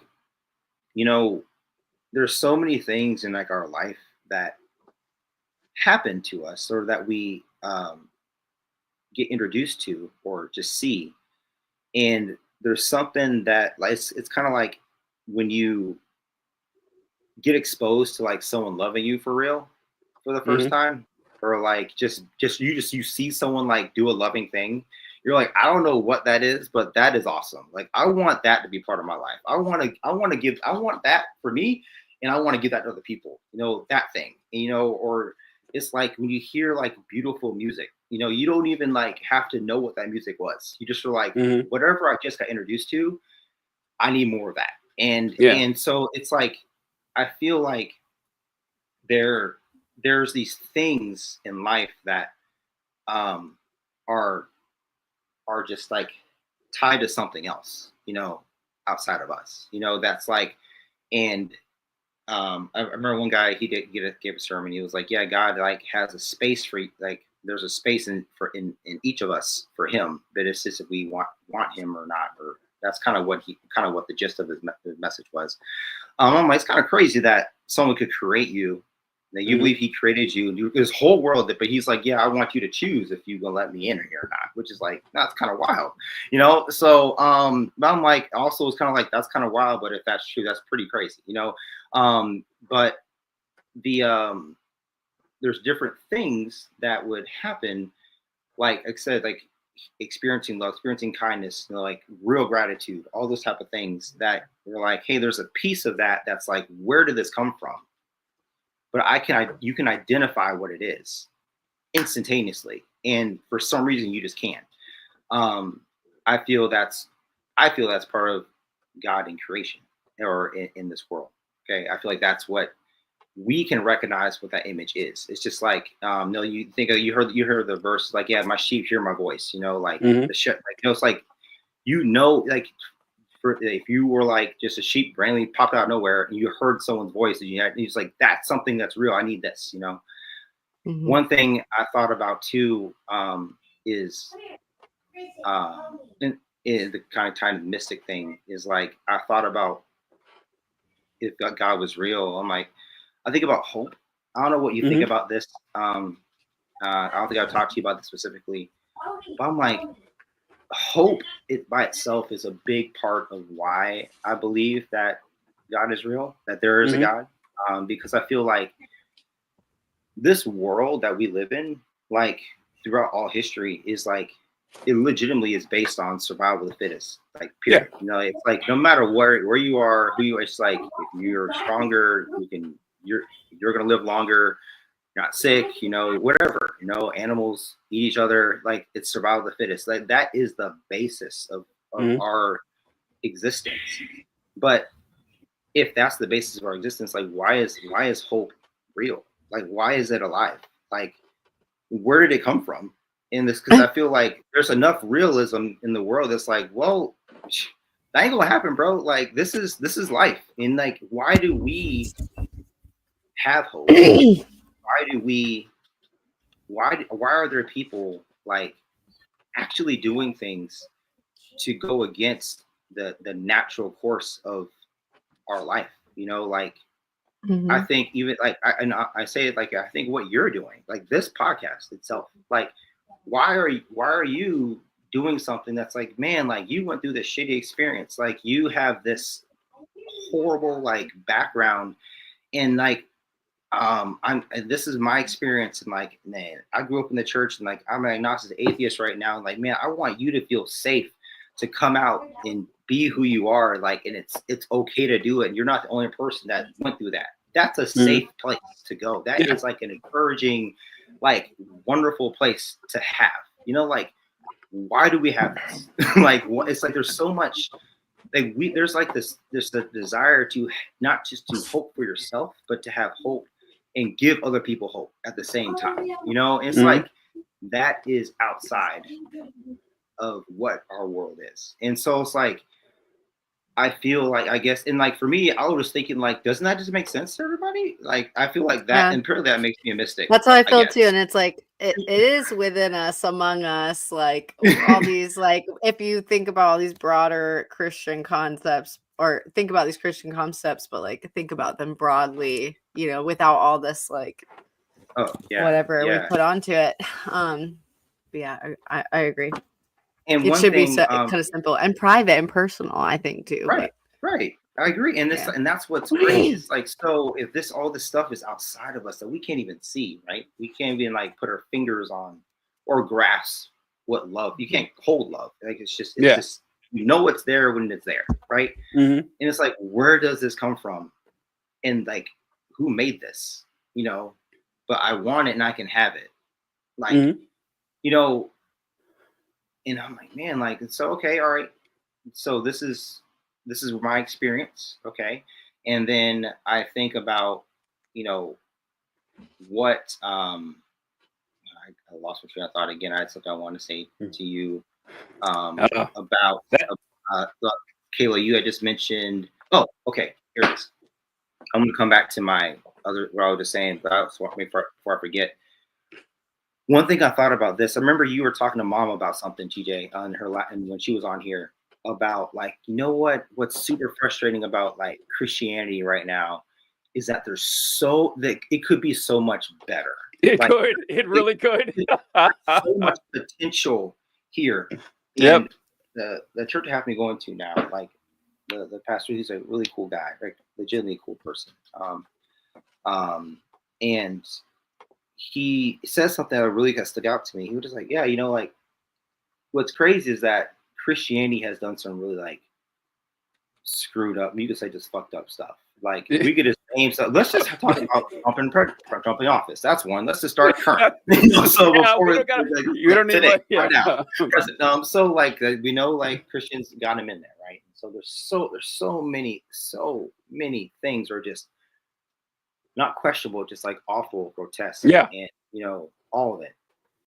And if all those layers of, you know, millennia of layers of filth and grossness, like darkness, legitimately, for some reason, there's still like a light that just like beams through that darkness. And just like, I can identify, I see what all these people are doing, what they did. But there's a part of that, there's something there that's real that y'all just aren't doing right. And it's obvious you're not, but you just aren't. And like, there's a part of there's things here, you know, you're talking about potential, like, this is like, you really can love people right. You really can, like, give a safe place. You can, like, take care of people that have needs, like, and it's like, why is that still around? Why can we still see like a light that's like that Christians have done such a great job to put out, you know, even the people that say they have it, like, mess it up. And it's like, yeah, you screwed it up, but the real light is over there somewhere shining through here. So that's like a big thing for me too. And so when I think about like my journey to where I am now, like, I mentioned, like, one of the biggest things was like when I read "Live Like the Gospel is True," like live thinking that like Jesus is legitimately like loving, and that he says this is what he says he is, okay? And this is like one thing that kind of going back to like, why do I believe Jesus who he is? Because I was like, or why do I would choose to believe Jesus? I guess a better way to say it. You know, like I said, I'm a mystic. I believe that there's some type of preeminent being around this world that there's a reason that we have design and we operate in systems and all these type of things. We have accountability, and then there's this weird thing that we have love and hope and desire for peace and safety and helping people in this survival of the fittest world. And then there's like, okay, I mean, I'm not gonna like front like I know all religions. I don't. Okay, and so I'm not taking that posture at all. But I look at the things that I believe that Jesus said about himself, and what he wanted to, how he was like, this is how you need to treat people. This is how you should be. And like, you don't have to be a Christian to be like, hey, yeah, Jesus, like, he has some pretty cool ideas, and like we can follow that. Like, that's a cool dude, you know? And so I'm like, man, you know what? Like, if this guy says all this other stuff, which is like radically like loving and caring, and he acted this way, like, okay, maybe I should try to vibe with that, you know? And if I want to hitch my horse on to something, I'm like, that seems like a pretty good place. And like, he was like, hey, if you believe me, you can go to heaven. Great, awesome, wonderful. I'm cool with that, you know? But like, it was more so like, I felt like his message was believable in a lot of different ways. But go ahead. So when you say you're a mystic, you're saying like you have a belief in like a prime mover, a divine artificer, some sort of force or being that kickstarted the universe and everything, and your chosen pathway of following this is Christianity, but it could have just as well been something else too. Is that what you're saying? Well, I think that's a really good question, because like, yeah, there's like Christian mystics, and there's like, you can be Muslim, you can be Buddhist, like there's a lot of mystics. So I feel like yeah, could it have gone a different way? I mean, if I was born in a different country or a different area, like I think. Well, I mean, the validity of it, like they're just as valid, you think? Well, that's one of the things. Like, well, the Bible says it's not the same, right? That's the right. You take it like, just face value, right? I think that there is, again, and this is I would say this answer of like, I would say unlearned answer, but I feel like there's a lot of legitimate crossover. There's a lot I don't understand about like how there can be somebody that's like legitimately just trying to figure out what life means, what happens after you die, what you're in this world, and you're just like, wow, look at all these stars and the moon. You're studying like the path of planets and stuff, and you're like, this is crazy. Like, what's going on? The sun comes up and rises and sets every day. Like, this is outside of any of our control, and we depend on it, and it keeps happening, and it's like, we need to figure out who's doing this. Like, these are people legitimately like trying to figure out what's going on, and it's like they and I guess how they think of these gods, and they give them names, and they have these narratives of who they are, and it's just like, man, like I feel like they are pursuing God just like anyone else would be pursuing God. And and then like I'm like, so I think you really have to think about like, maybe you don't have a monopoly on God. Maybe, right? It's like maybe you're forced to that conclusion, right? It's like maybe your interpretation of like who God is limited, right? And you could be wrong on some things, and I feel like, especially when you hear different religions, you're like, damn, that's some pretty good stuff.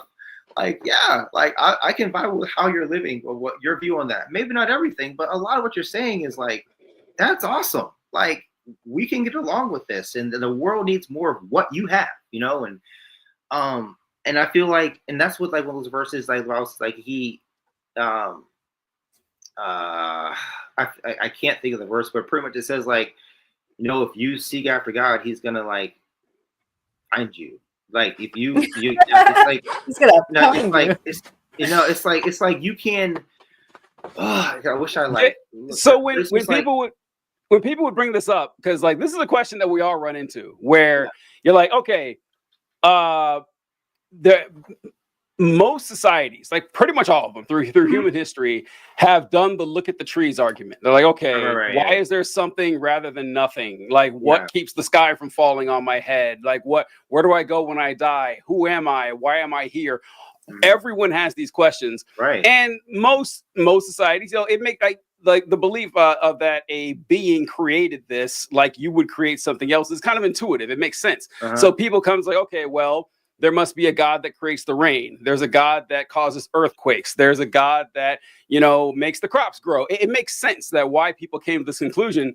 And when you realize, like, whatever religions, like Mark said, none of us know them all. You know, we know them to the best of our abilities. And you can see that, you know, there's good ideas and there's bad ideas in every religion. Why would anyone think that, oh, I'm sure I have the right one? Like, I am sure. And then the one that involves murdering the son, the kid, the murderous one. That one must be it. That's I don't know if you remember years ago, Mark. Yeah, we had a conversation about that, and how I said that I didn't believe that the God who crafted galaxies and held atoms together, that the best solution he could find was a human sacrifice 2,000 years ago. That didn't seem to make sense to me, like, in a lot of ways. But whenever you brought these questions up, like, hey, these are good people, and they didn't hear, like, for example, no one in North and South America heard about Jesus until the 1500s. You're telling me all those people died and went to hell. None of them once reached out to God, and God didn't send them anyone. And then you hear questions, people say, well, you don't know. Maybe God said, get out of here. Like, you're just making stuff up now. And it causes you to suspend disbelief to such a level that it just falls apart. It doesn't make any sense anymore. And like, if there's any justice out there, like I like the survival of the fittest thing, because I bring this up a lot too, that survival of the fittest is it's descriptive, not prescriptive. That this is just the way it is, right? Like that. This isn't a because I don't know if you heard, we brought evolution up. People say, "Oh, so you believe in survival of the fittest?" Like, brother, it's not a choice of belief, okay? Yeah, it's not a choice of belief, okay? Like, it's like asking me if I believe I'm real. Like, did you get cut? Like, did you get cut from the team? This is this is the best adapted to whatever. Now, the fittest and the strongest don't mean the same thing, obviously. Like, you are stronger than a trout, right? But if you were in the trout's environment, you would die long before the trout. So it's like, but people don't really quantify what it means and everything. But the thing about keeping society alive, like the hedonic treadmill. I don't know if you guys ever heard that term before, where it's I kind of put it in the category that, you know, when you get something new, like you get a new car, a new TV, like whatever, something you really like, the newness, like, you feel really good about it, but then the newness, it goes away. You're like, okay, this is just stale and it's boring now. You got to find something else to make you happy, to get that spike up and everything. And in a weird way, that causes a lot of anxiety and a lot of depression, but it also keeps you alive, because you're always looking. That's what the hope thing that I've thought about that a lot too, Mark, that the hope actually keeps you alive, because without hope, you know, well, why am I getting out of bed in the morning? You always think, like, no matter where you are in life, tomorrow could be better than today. Now, it could be worse too, but in your mind, you're thinking it could be better. So I'm going to strive to make it better. And like, I'm going to get up every day and try to make it better. And we have selfish inclinations and altruistic inclinations as well to keep society alive. It's kind of necessary. Yeah. Oh, wait, I wanted to go ahead, Kelly. I was just going to say, you know, all those times that I've said, like, I envy, like, the faith of, you know, what we had and all that stuff. Like, I'm sitting here thinking that I might have been using the wrong word, because, like, I do think that it wasn't just that. The faith and the hope and all that was really kind of played against us. But anyway, all right, read the comment. I'm ready. I miss it. I miss it too. I do. I miss having all the answers. I do. That was great. That when I didn't have any mysteries I had, I was like, okay, well, the answer's here. It's right there, black and white, clear as crystal. You're ready to duel it out. Yeah, I know. And if I don't, you know, God will tell me the answer one day. Like that was a lot more satisfying than, yeah, I don't know. That's a lot more satisfying than that. And Jeremy Pierre wrote, some churches also tell you you belong here, but only to manipulate you into being there. That's something you mentioned, Mark, about how people wanted to, take you at your performance. And God has AI chatbots that listen when you're praying. That's how he listens to billions of people at once. There you go. I mean, Jeremy, you might be onto something, brother. Look, if lowly human beings can create chatbots, I'm sure. At me with that concept later. I want to discuss it. There you go. That's funny. That's good stuff. All right. So, go ahead, Mark. Go ahead. You know, it's funny because you mentioned about like, why would God do this? Why this plan's weird? You know, like this is another thing. Like it's so weird. It's just like he was like, you know what, man?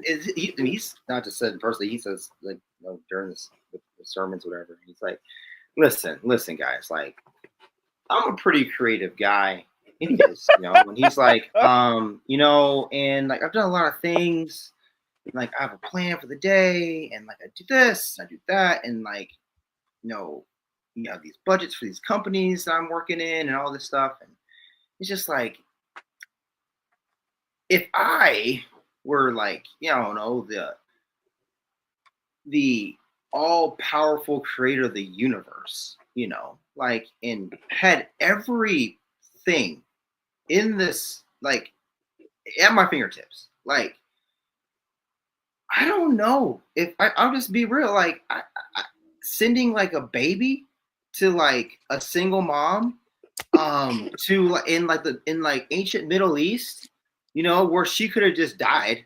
Like weird. And before is not the way I would have done it. Like it's just not how it's gonna only have 12 people, 12 friends. They gotta write everything fucking down. Yeah. They can't miss a beat. Okay. Yeah, and he was like, and also, like you think of like, how about like you're God, you're Jesus, you live this whole life, you die, you raise yourself from the dead. You're the Ancient of Days. You walk around and say, hey guys, I have every power under me. I'm out. Later. Y'all got it. Like you take it out. You will never see or hear from me again. I popped up a little at first. That was just so y'all knew. Well, he did say you'd see me again. Write it down. He did say that. He did say that. But it's just like this is like wild. Hope you took a picture, motherfuckers. Sorry. And so like there's just like a lot of this doesn't make sense. So it's like, wow, God's like super complicated. And like for me, so like I'll say, like kind of a diva. Sorry, it's just a lot. So chill out, two God. things. It's like one thing that really kind of caught me. He was like, what's weird? It's like Jesus arrives on Earth, and like, who are the first people he tells that he's here? It's like the shepherds, poor shepherds, like. People that aren't even in like in that time, it's like they're not even they're like young, they're like teenagers. They're not even cool. They're not in the crew. They're like way out there. He's like, I'm gonna send like my announcing team to the shepherds way out there, and no one else is gonna know about this but the shepherds, and then they're gonna come and worship Jesus. Like, why would he send it to them first? Like, or even like back, all you guys are very familiar with, like, why would he make sure that women back in the ancient time were the first ones to know that he rose? Like, why would he, say that, like, no matter what you do, like, my grace is always better than whatever you do? It's like, there's things that legitimately don't make sense. And I'm like, whoa, man, like, so you actually care about like poor people and people that like are overlooked, and like, this is what you want people to do. And like, and so if you really are like that, and there's all these different things you tell people to do, like, hey, you really should, like, you can make all the money you want. Like, I feel like I get so encouraged when I read like 1 Corinthians 12 and 13 back to back. I don't know if you like just take time to like read those two chapters back to back. And it's just like, hey, Go ahead. All right. Well. Yeah, we'll go over those chapters. I think Kayla has to jump off for a minute. So, all right. We appreciate it, Kayla. I'm sorry, guys. So good. Appreciate it. Bye. But reading those chapters like back to back, it's just like all this stuff that's like so cool that you can do and like gifts and whatever. But God's like, but hey, no, well, Paul's writing it, but it's like I think this is a Paul writing that actually does parallel who Jesus is. Like that's one of those things like one of my criteria about reading. But like it's just like, hey, like the most important thing is loving people. Mm-hmm. Like doesn't matter who you are, like the most important thing is loving people. And that was Jesus' message this whole time. And so it's like, all right, well, I can buy into this. And mm-hmm. I want if this craziness about like how you like work is true and how you want to love, without these limits, like, all right, well then that's a challenge to me to do something different, and so like that kind of like is, I guess, how I got to where I believe, what I believe, and why, how I want to like move through the world, I guess. And this is the thing I actually forgot. Remember I said I lost train of thought really early. Yeah. Too bad I wasn't here to catch it. So I am just so mad, so angry with how we were taught and raised. Mm-hmm. Because it's just like, if there was something in life that you could have that, I don't know, meant everything to you, I guess you could say, that was just like, oh man, this is a wonderful treasure you can have. And no, you don't really have to do anything to get it. It's just yours if you want it. And you can have it, anyone can have it. You can just enjoy it. And you can also enjoy it, but you can like show other people how to enjoy it and like be in this place. And that is what I feel like is the message of love, mm-hmm. That's what I feel that is. Yeah. And I feel like that is not what was told to us. We were told that we had to earn it. We were mm-hmm. told not only we have to earn it, once we got it, we had to do our damnedest to like keep it and deserve it, and to look at other people as if they never did deserve it. Mm-hmm. They weren't good enough for it. And none of that was true. And mm-hmm. it's just like, I was coming up, I guess you would say my red flags. It was like, man, like year after year after year after year, I'm like, this isn't making sense. But you keep saying that like, this is how it is. And you obviously, like, you guys can read too. Like you guys can interpret things, and you're adults. Like you tell me, I figured this out when I was 14. I'm like, this doesn't make any sense. Like what you're teaching me, what you're telling, how you're living and telling me are two different worlds. And you were just willfully just teaching me, like throwing this in my face. Like I have mm-hmm. to be like, this is the only way. And I'm not the smartest person in the world, but I figured it out when I was 14. I was just like, mm-hmm. this is stupid. And like, you guys aren't consistent. And that's why I mean, like, you don't believe who you're teaching me about. Mm-hmm. And that was the weirdest thing. And then to get to a point in life to be like, I really didn't need all this baggage and stuff. I could have just been myself and been free. Yeah. You know, and like, and just enjoy. Like I was like, I told April, I was like, man, I don't want to be, I only did not want to be called a Christian. It's like, I don't want to, because I feel like Christians, like your own life is just shitty. It's just terrible. Like everything's wrong. Like you can't do nothing. Like you can't just express yourself. Like all this stuff is just, you're just clamped down. And I'm just like, you didn't have to live that way. I didn't have to live that way for so long. Mm-hmm. I didn't have to have this like disdain and like this judgment on people that I had to like grow out of, and figure out how to not be this way, and work through it now. Like all those things that like I shouldn't have to have. It's like you could have just said, hey, Mark, this is what's there and you can have it and go and live. And that could have been it. And I just wish so bad that that's what it was. And it just wasn't that. I guess that's just my thing. So with that. So looking back on those days and everything with the folks just with this, it's hard to quantify or to categorize for people how bad like a lot of this stuff was. That like it wasn't just the rules, it was the attitude, you know, just the condescension, like we brought up Mr. Ragland and everything, and how much he loved the fact that all these children were terrified of him. Like he loved it. Like it's what got him out of bed in the morning.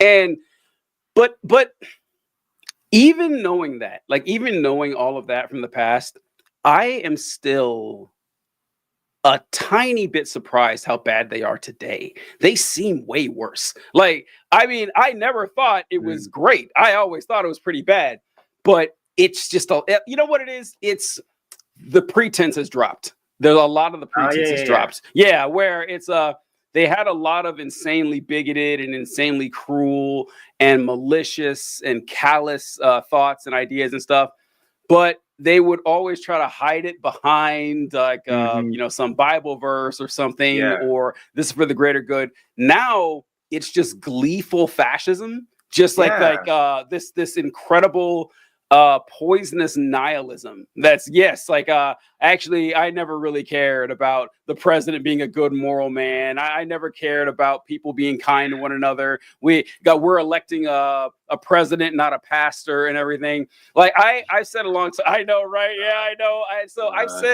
I said a lot that Trump does remind me a lot of many like bombastic IFB preachers that I met in the day. So I'm not shocked at all that he rose to prominence. It doesn't surprise me. Yeah, because I've heard people say, they're like, oh yeah, I can't believe they would believe this person. I'm like, well, I know plenty of people that were just like him, that were in pulpits and like even had the same dress code. Like just everything was like in like dress code. He's like their suits too big, all that stuff. You know, it's just like they've been following this person for a long time. This just happens to be a billionaire which is even better.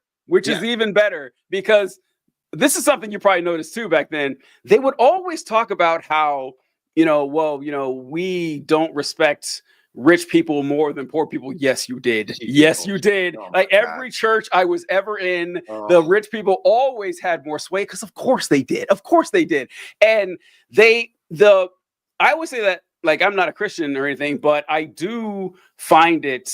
I never like when people use the, well, you're not a real Christian thing because of what you mentioned earlier, because pick any time in Christian history, you can find the planet full of the bad Greeks. I mean, they just all weren't Christians, but there are some things that are very clear. And one of the clearest things of Jesus' teaching is that he hated rich people, hated them. He would shit on rich people every chance he got. There's nothing Jesus loved more than dunking on rich people. He loved it. He would always talk about how rich people would never get to the kingdom of heaven. Whenever rich people were dumping their money and a woman gave 2 pennies, like actually that woman gave more because it's more of her actual net worth. But I hear very precious little of that. The story with the rich young ruler, my favorite, when the rich young ruler says, well, Rabbi, how do I get to heaven? And Jesus says, well, you must follow the commandments, you know, love your neighbor as yourself, love God. And he says, oh, I've done all that. He says, great. One more thing. Sell all your stuff, give it to the poor and follow me. And he doesn't do it. And he goes away because he loves riches more. And they're like, well, that's just a parable. You don't really need to give yourself to the poor. Wait a minute. Are we taking the Bible literally or not? Because that's literally what it says. And by the way, it's what everyone else did that folled Jesus. So And well documented. That happened. Well documented, right? We got 4 whole books of this. And they don't worship that Jesus. What they worship is white supremacy and capitalism. Like the choice between God and mammon, they choose mammon 7 days a week, mammon every time. And there was a guy I interviewed from my college, and he said like he's offended on behalf of the God he used to believe in. Like the Jesus that I knew of or whatever would be repulsed at what's going on here, even more than usual, honestly, because it's like that all the teachings that like you could like definitely assign to Jesus, there's one teaching assigned to Jesus that they love, and that's that you go to hell or something if you do something wrong. They love that one. The rest of them, they don't seem to really care a lot about. So I don't know. I knew people that were like this, like Mr. Hutchinson, for example. Like I very rarely got bad vibes, Mr. Hutchinson, like especially compared to everyone else or something like that. Coolest. He was a cool teacher. Yeah. And so, I don't know what his political views are, but assuming they were like, huh? Cool teacher. Not perfect, obviously, but cool. Yeah, oh yeah. Cool. But like folks like that, like folks who you knew who had these same beliefs. I mean, we had them too, those beliefs and everything back then. A lot of them were very kind to me. A lot of them were very nice and very pleasant and everything. Yeah. That sure, I can look back and say that, hey, they had some, real, fucked up ideas, but who didn't? We did too. Right. But seeing them now, they're unrecognizable. Like I don't even see them as the same people anymore. It is like the degradation of this community has been something to behold. Not totally unexpected, I guess, but it is pretty sad to see. Yeah, man. I just feel like there's so much to say to what you just. There's so many things. Yeah, I know. Like it's just. But yeah. They don't care about the obvious things, the building blocks of like what I would hope, like a faith based on Jesus' teaching would be. I remember my doctor who I worked with, amazing person.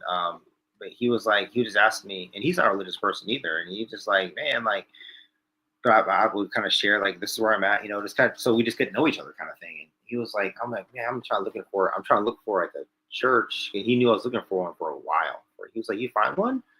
I'm like, no, I haven't. And he was like, so like, what are you looking for? I was like, I mean, I want to, because like I would say that like I was trying to explain my faith to him, because I didn't really have like words. So it was this years ago, like 2 years ago, and I was like, man, honestly, I believe that Jesus is real.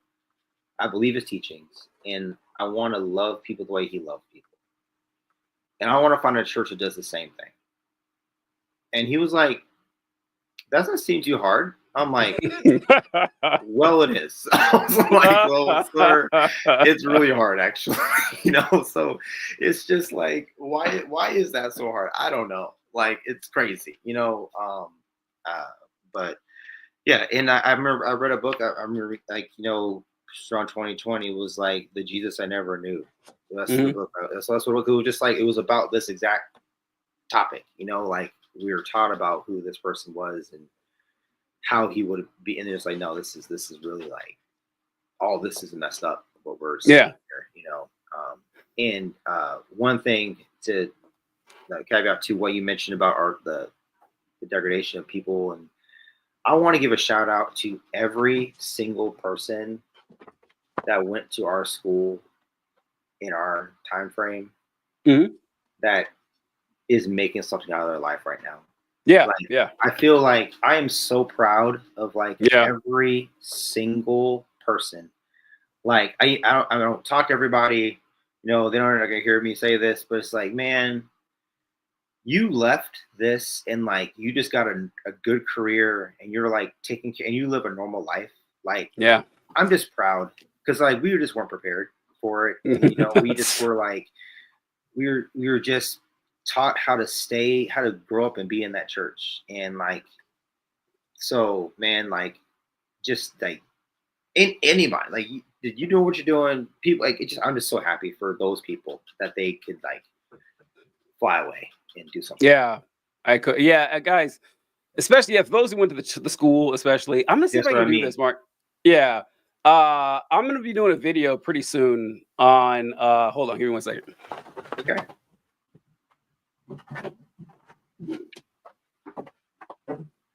I'm gonna be doing a video nice, on this book right here. Oh my God. I'm gonna be doing a video talking about a lot of stuff. I've got like 6 or 7 Abeka books. That's the curriculum we used at our Christian school.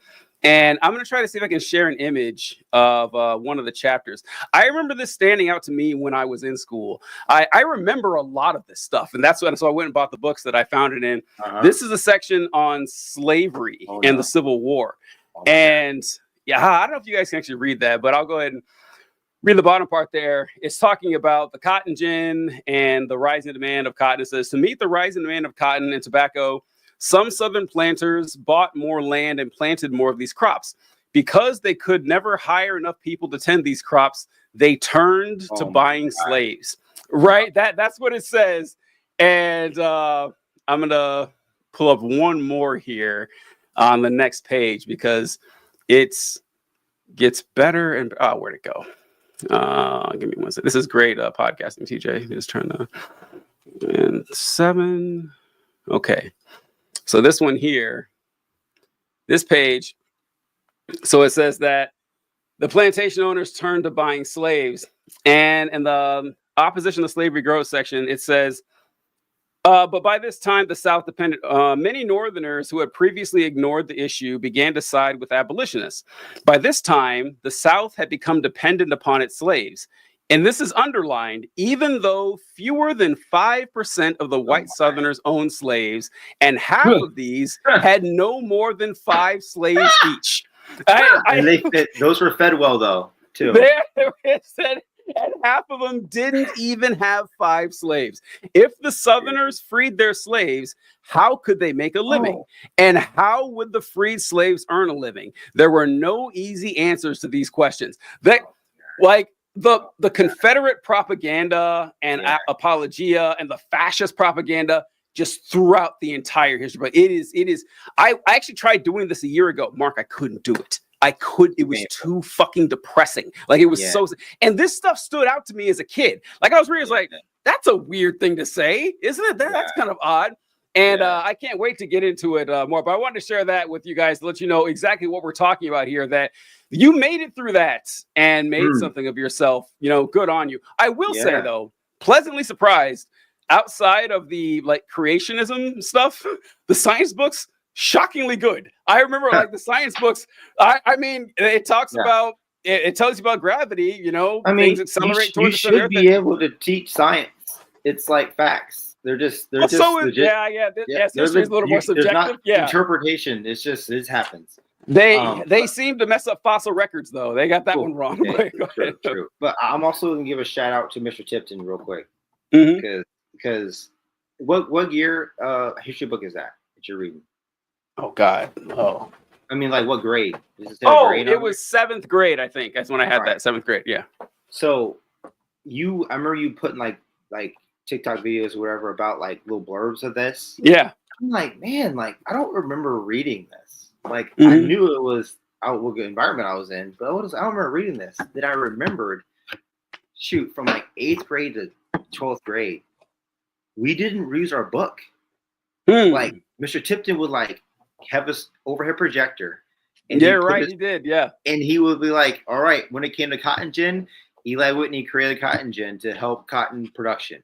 In a conversation. Let's go. Next line. We just kept rolling. So there's so many paragraphs I legitimately never read in that book, because it was just you just need to. These are all the bullet points. I'm gonna go through each one of them. You need to write them down and study them, and that's what the test is about. And I feel I had until I saw these videos. I'm like, wow, he really was we're taking this out. We're not talking about this. Protected us from hearing a lot of stuff. So that's because you're right. He did use the bullet point thing on his projector and everything. Every day. I can just imagine Mr. Tipton oh hell no, hell no. Are you kidding me? Who wrote this shit? Mark. There's one. Listen, there's one. This one was a BJU book. It wasn't a Becca. I'll have to send you a picture of it. But it talks about the assassination of Martin Luther King. Oh, I heard you talk about this. Oh, we were doing that? Okay. Yeah, I heard you talk about this. Yeah. Yeah. The civil unrest that he caused led to his own demise. The boy had it coming, Yeah, right. Basically what I mean, it was just, it's awful shit, man. It's terrible. All right. All right. So we're going to wrap things up here. Almost at a 2 hour here. So what I like to do, I haven't done it the last few episodes. I got to get back to doing it. Is this thing right here, is asking people for their favorite bit of trivia. Okay. And I have I'll let you go first. What's your favorite bit of trivia you have to share with folks? It's not a favorite, but I just had an epiphany. I just stumbled over this on my own research a week ago. So I'm sitting in the kitchen and I'm looking at this bottle of Worcestershire sauce. All right, how do you pronounce that, by the way? Oh, I say Worcestershire sauce. Yeah. Okay. And it's spelled Worcestershire. Worcestershire. Yeah, but I think it's like Worcester. I think it's how it's supposed to be said or something. So I was looking at this bottle. You know, I'm supposed to be doing studying or whatever adult stuff, and I'm like, Worcestershire. Shire is like a town or something. Yeah. Right. And so I looked it up, and like Shire is like a town or a county. I'm like, there's got to be a Worcestershire. There got to be a Worcestershire. Yeah, Worcestershire. Yeah. Shire. You know. And then I'm like, I wonder if the sauce was made there. Yeah. And so I looked it up, and I was like, oh, yeah. So this guy from this diplomat from England was in India, and he had this delicious food. He was like this sauce. They had this fish sauce with some stuff in it, and they're like, he came over back to England. He was like, to Worcestershire. He was like, yo, I need you to make this sauce. And so he went to these pharmacists. He was like, can you make this sauce for me?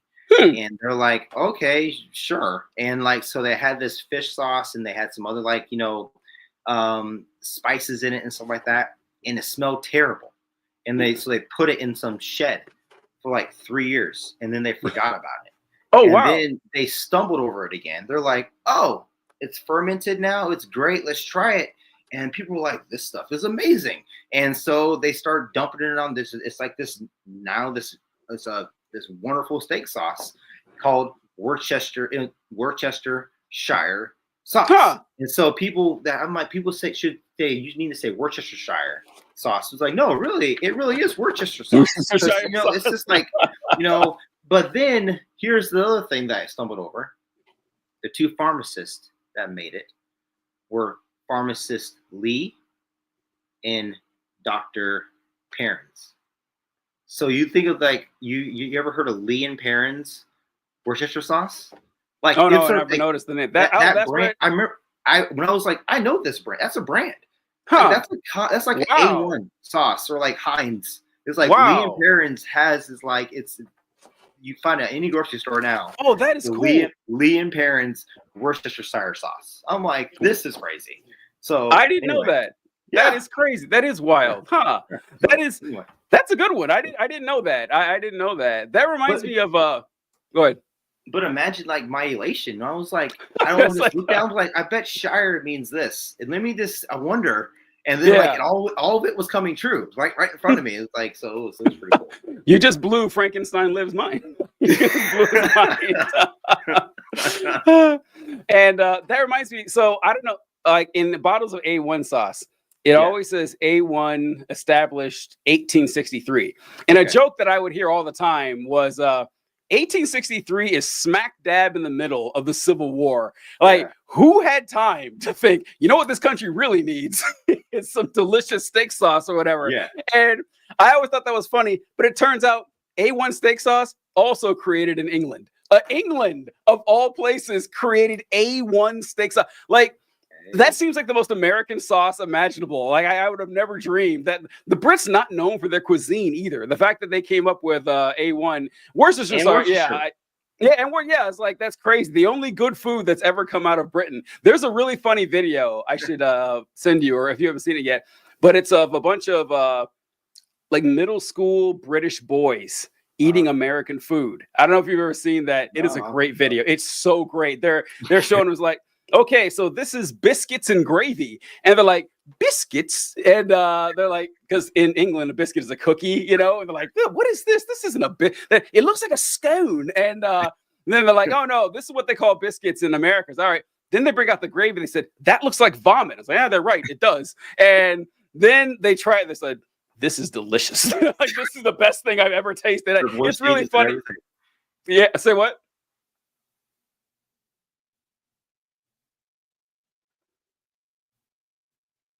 Oh, you're muted. You were. Oh, your mic's not connected. Okay. Oh, there you go. You're back. I lost my AirPods. Oh, okay. That's what happened. So anyway. Oh. What did you say after I said the business? I ate it, and they were like, "This is delicious." I'm like, "Oh, they lost their accent and everything." They sounded like they were from Alabama, every last one of them. And the one that surprised me, the sweet tea. They gave them sweet tea, and first they were shocked the tea was cold. they're like, why is the tea cold? What's going on here? And they only had hot tea. And they said, cold tea with sugar? Are you kidding me? And they tried it. They said, this is the best thing I've ever tasted. This is way better than our tea. Yeah.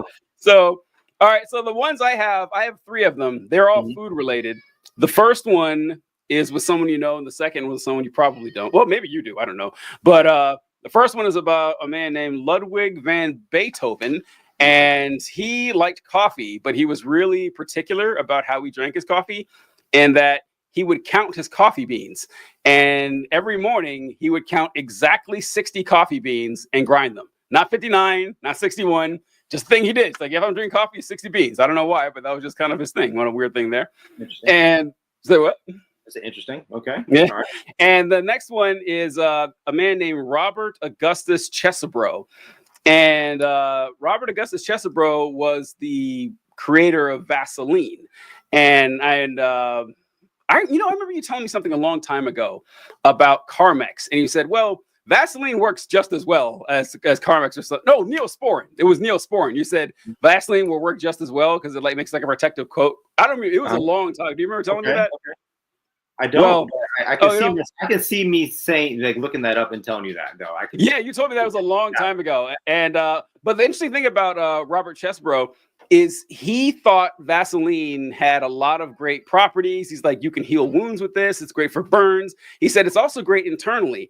And he said, in fact, I eat a teaspoonful of Vaseline every single day. And I was like, yeah, it's actually got great quality. And I don't know if it's true, if anyone's done like a double-blind study on this with peer review, but he did die at 96 years old, like in the early 1900s or something, which is hell of a run for back in those days. So yeah, good on him for there. And the third one, I don't know if you saw this video I made. Did you know that you can microwave metal? Did you know this? I found this out 3 weeks ago. This is not cool. This is not a good lie. Okay. Mark, 3 weeks ago. 3 weeks ago, I found this out because I was at a hotel and I opened the microwave, and I'll send you the video. I'll send it to you. I opened the microwave and there are 2 metal racks in the microwave. And I looked at it, I was like, is this like a convection oven or something? Is this not actually a microwave? And, say what? Go ahead. I have a thought about this, but go ahead. Yeah. Sure. Yeah. And so then I was like really careful and I turned it on and it was fine. And I was like, what? And then I started talking to a friend of mine, and they're like, oh, yeah, you actually can microwave metal. It's just only certain types you can't do a certain configuration. I think. And so then what you can't do, you can't put a fork in a microwave. You can't put aluminum foil in there because it's the reason the metal can't be like, it has to be round and not serrated and edges together, like the ridges on foil or on forks. And they're like, you can put a spoon in a microwave and be fine.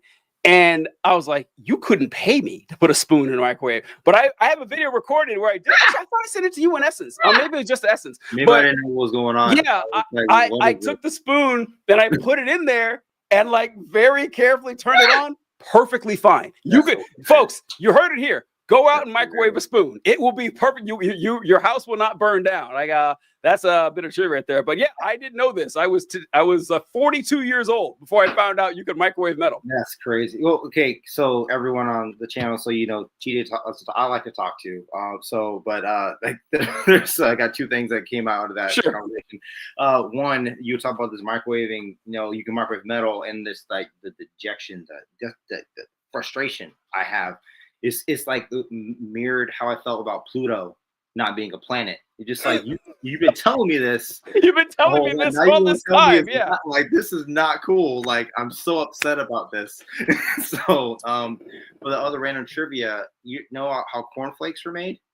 Oh my God. You know what? Huh? Not cornflakes. I meant to say graham crackers. No. Graham crackers. So, like, Frankenstein, whoever, you're gonna be, this will blow your mind too. So this is like there's this like pretty much a cult that was out in like the Netherlands or something, I believe. There were like these guys trying to like make his food like super healthy, like all organic and like no like artificial sweeteners, none of that stuff. And the guy that's leading this cult his last name was Graham. And so he started trying to figure out a way to make like a snack and some food for his people.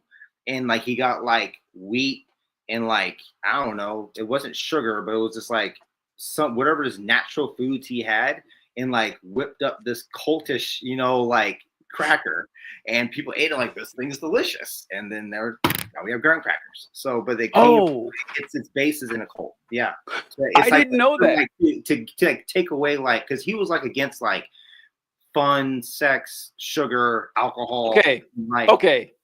Not all sex, obviously, but like most like fun sex, and then like sugar, alcohol stuff, and then he made this cracker to fit into his religion, but it just blew up and everyone loves it.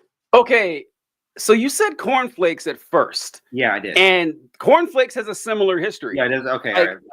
So that's weird. Like, because I think the guy that made the cornflakes, his name was Kellogg. I think that's where the Kellogg's comes from. And he made cornflakes for a similar reason. That's so weird.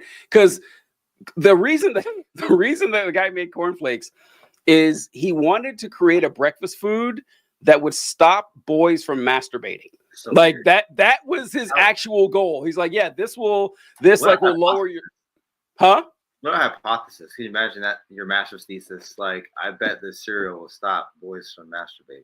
I know. Yeah, there was something. Like, how did that get published? There was something about the food. He's like, I bet this will do the trick. This big problem that we have in the United States. I'm your man, folks. That was the Kellogg's guy. I think his name was Kellogg, and he created.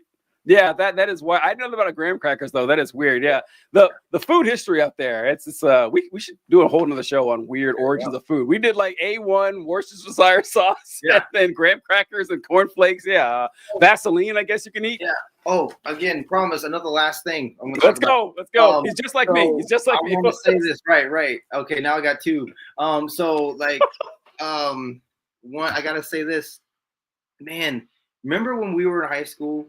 And we was like, it would be cool, like if I had like this radio show and I could like talk about stuff. You meant sports back then, but you're like, I had this thing and I could just talk and like give my opinions. I'm like, that'd be awesome. And like, yeah, we'll do it too. Like we're doing it. We're doing it.